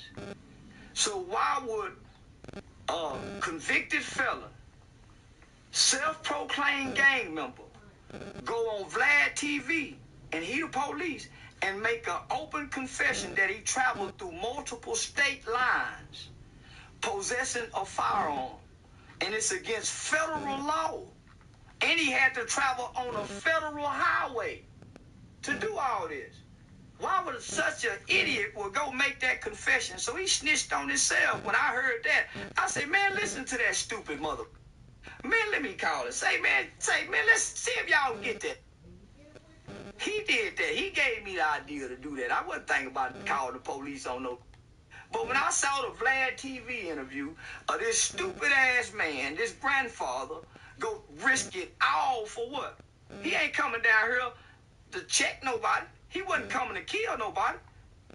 This nigga ain't coming to do no life sentence in Texas at 60 years old. He ain't that goddamn bad. His daughter already in jail. He the grandbaby. He got the baby through CPS. So he wants y'all to believe he finna come down and go do a life sentence in Texas. Come on, man. He got to be stupid. But I just want to prove a point. They tell on themselves. They snitching on themselves. So I just made some calls to my gang buddies. I got some gang buddies. They just ain't in no gang. They law enforcement. As a matter of fact, on Monday, I'll be teaching a class at the University of Texas for one of my special agent buddies that's retired for the U.S. Department of Homeland Security. I'll be teaching a criminal justice class. I do it twice a semester, so 4 times a year at the University of Texas. This is what I do. But they caught up in an internet guy. No, this is what I do, man. Also, in some latest news, they attempted to cancel the baby. Yeah. What'd you think about that? They should have canceled him. He should have leave them gay motherfuckers alone. Gay people wasn't with him. Yeah, whatever do in the parking lot with they ain't got why he with them gay people. They don't say nothing about the gay in prison. They don't say nothing about all the gay in prison. You think them ain't in prison and coming back home, sneaking in? They ignore all the homies in the set that's them boy. Man, listen. He should stick to rapping and leave them gay motherfuckers alone. Now look at him. He done lost money out the wazoo. And black folks ain't got no platform again. See, once them white folk go to kicking you off their stage, the cold thing about it, black folks ain't got no stage for it to go be on. We go clap for him. Yeah, tell them gay people. And soon as he lose all the fame and money, he got to come back over here with us. We ain't got no stage for him. And then we gonna start talking about him. Oh yeah, he give white folks and counsel him now. Yeah. So he should have left them white folks alone.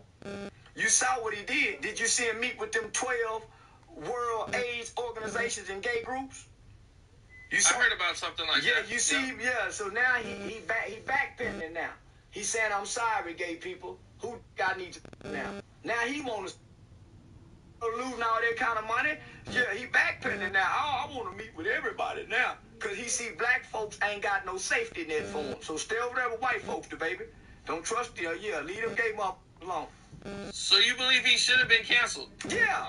Yeah. You think apologizing he should get another chance? Well, apologizing is like... So yeah, if he go apologize to gay people, let him back in, gay people. That means y'all done broke his spirits. I ain't apologizing to the Crips and Bloods. I would never apologize to the Crips and Bloods. So what I'm saying is, same with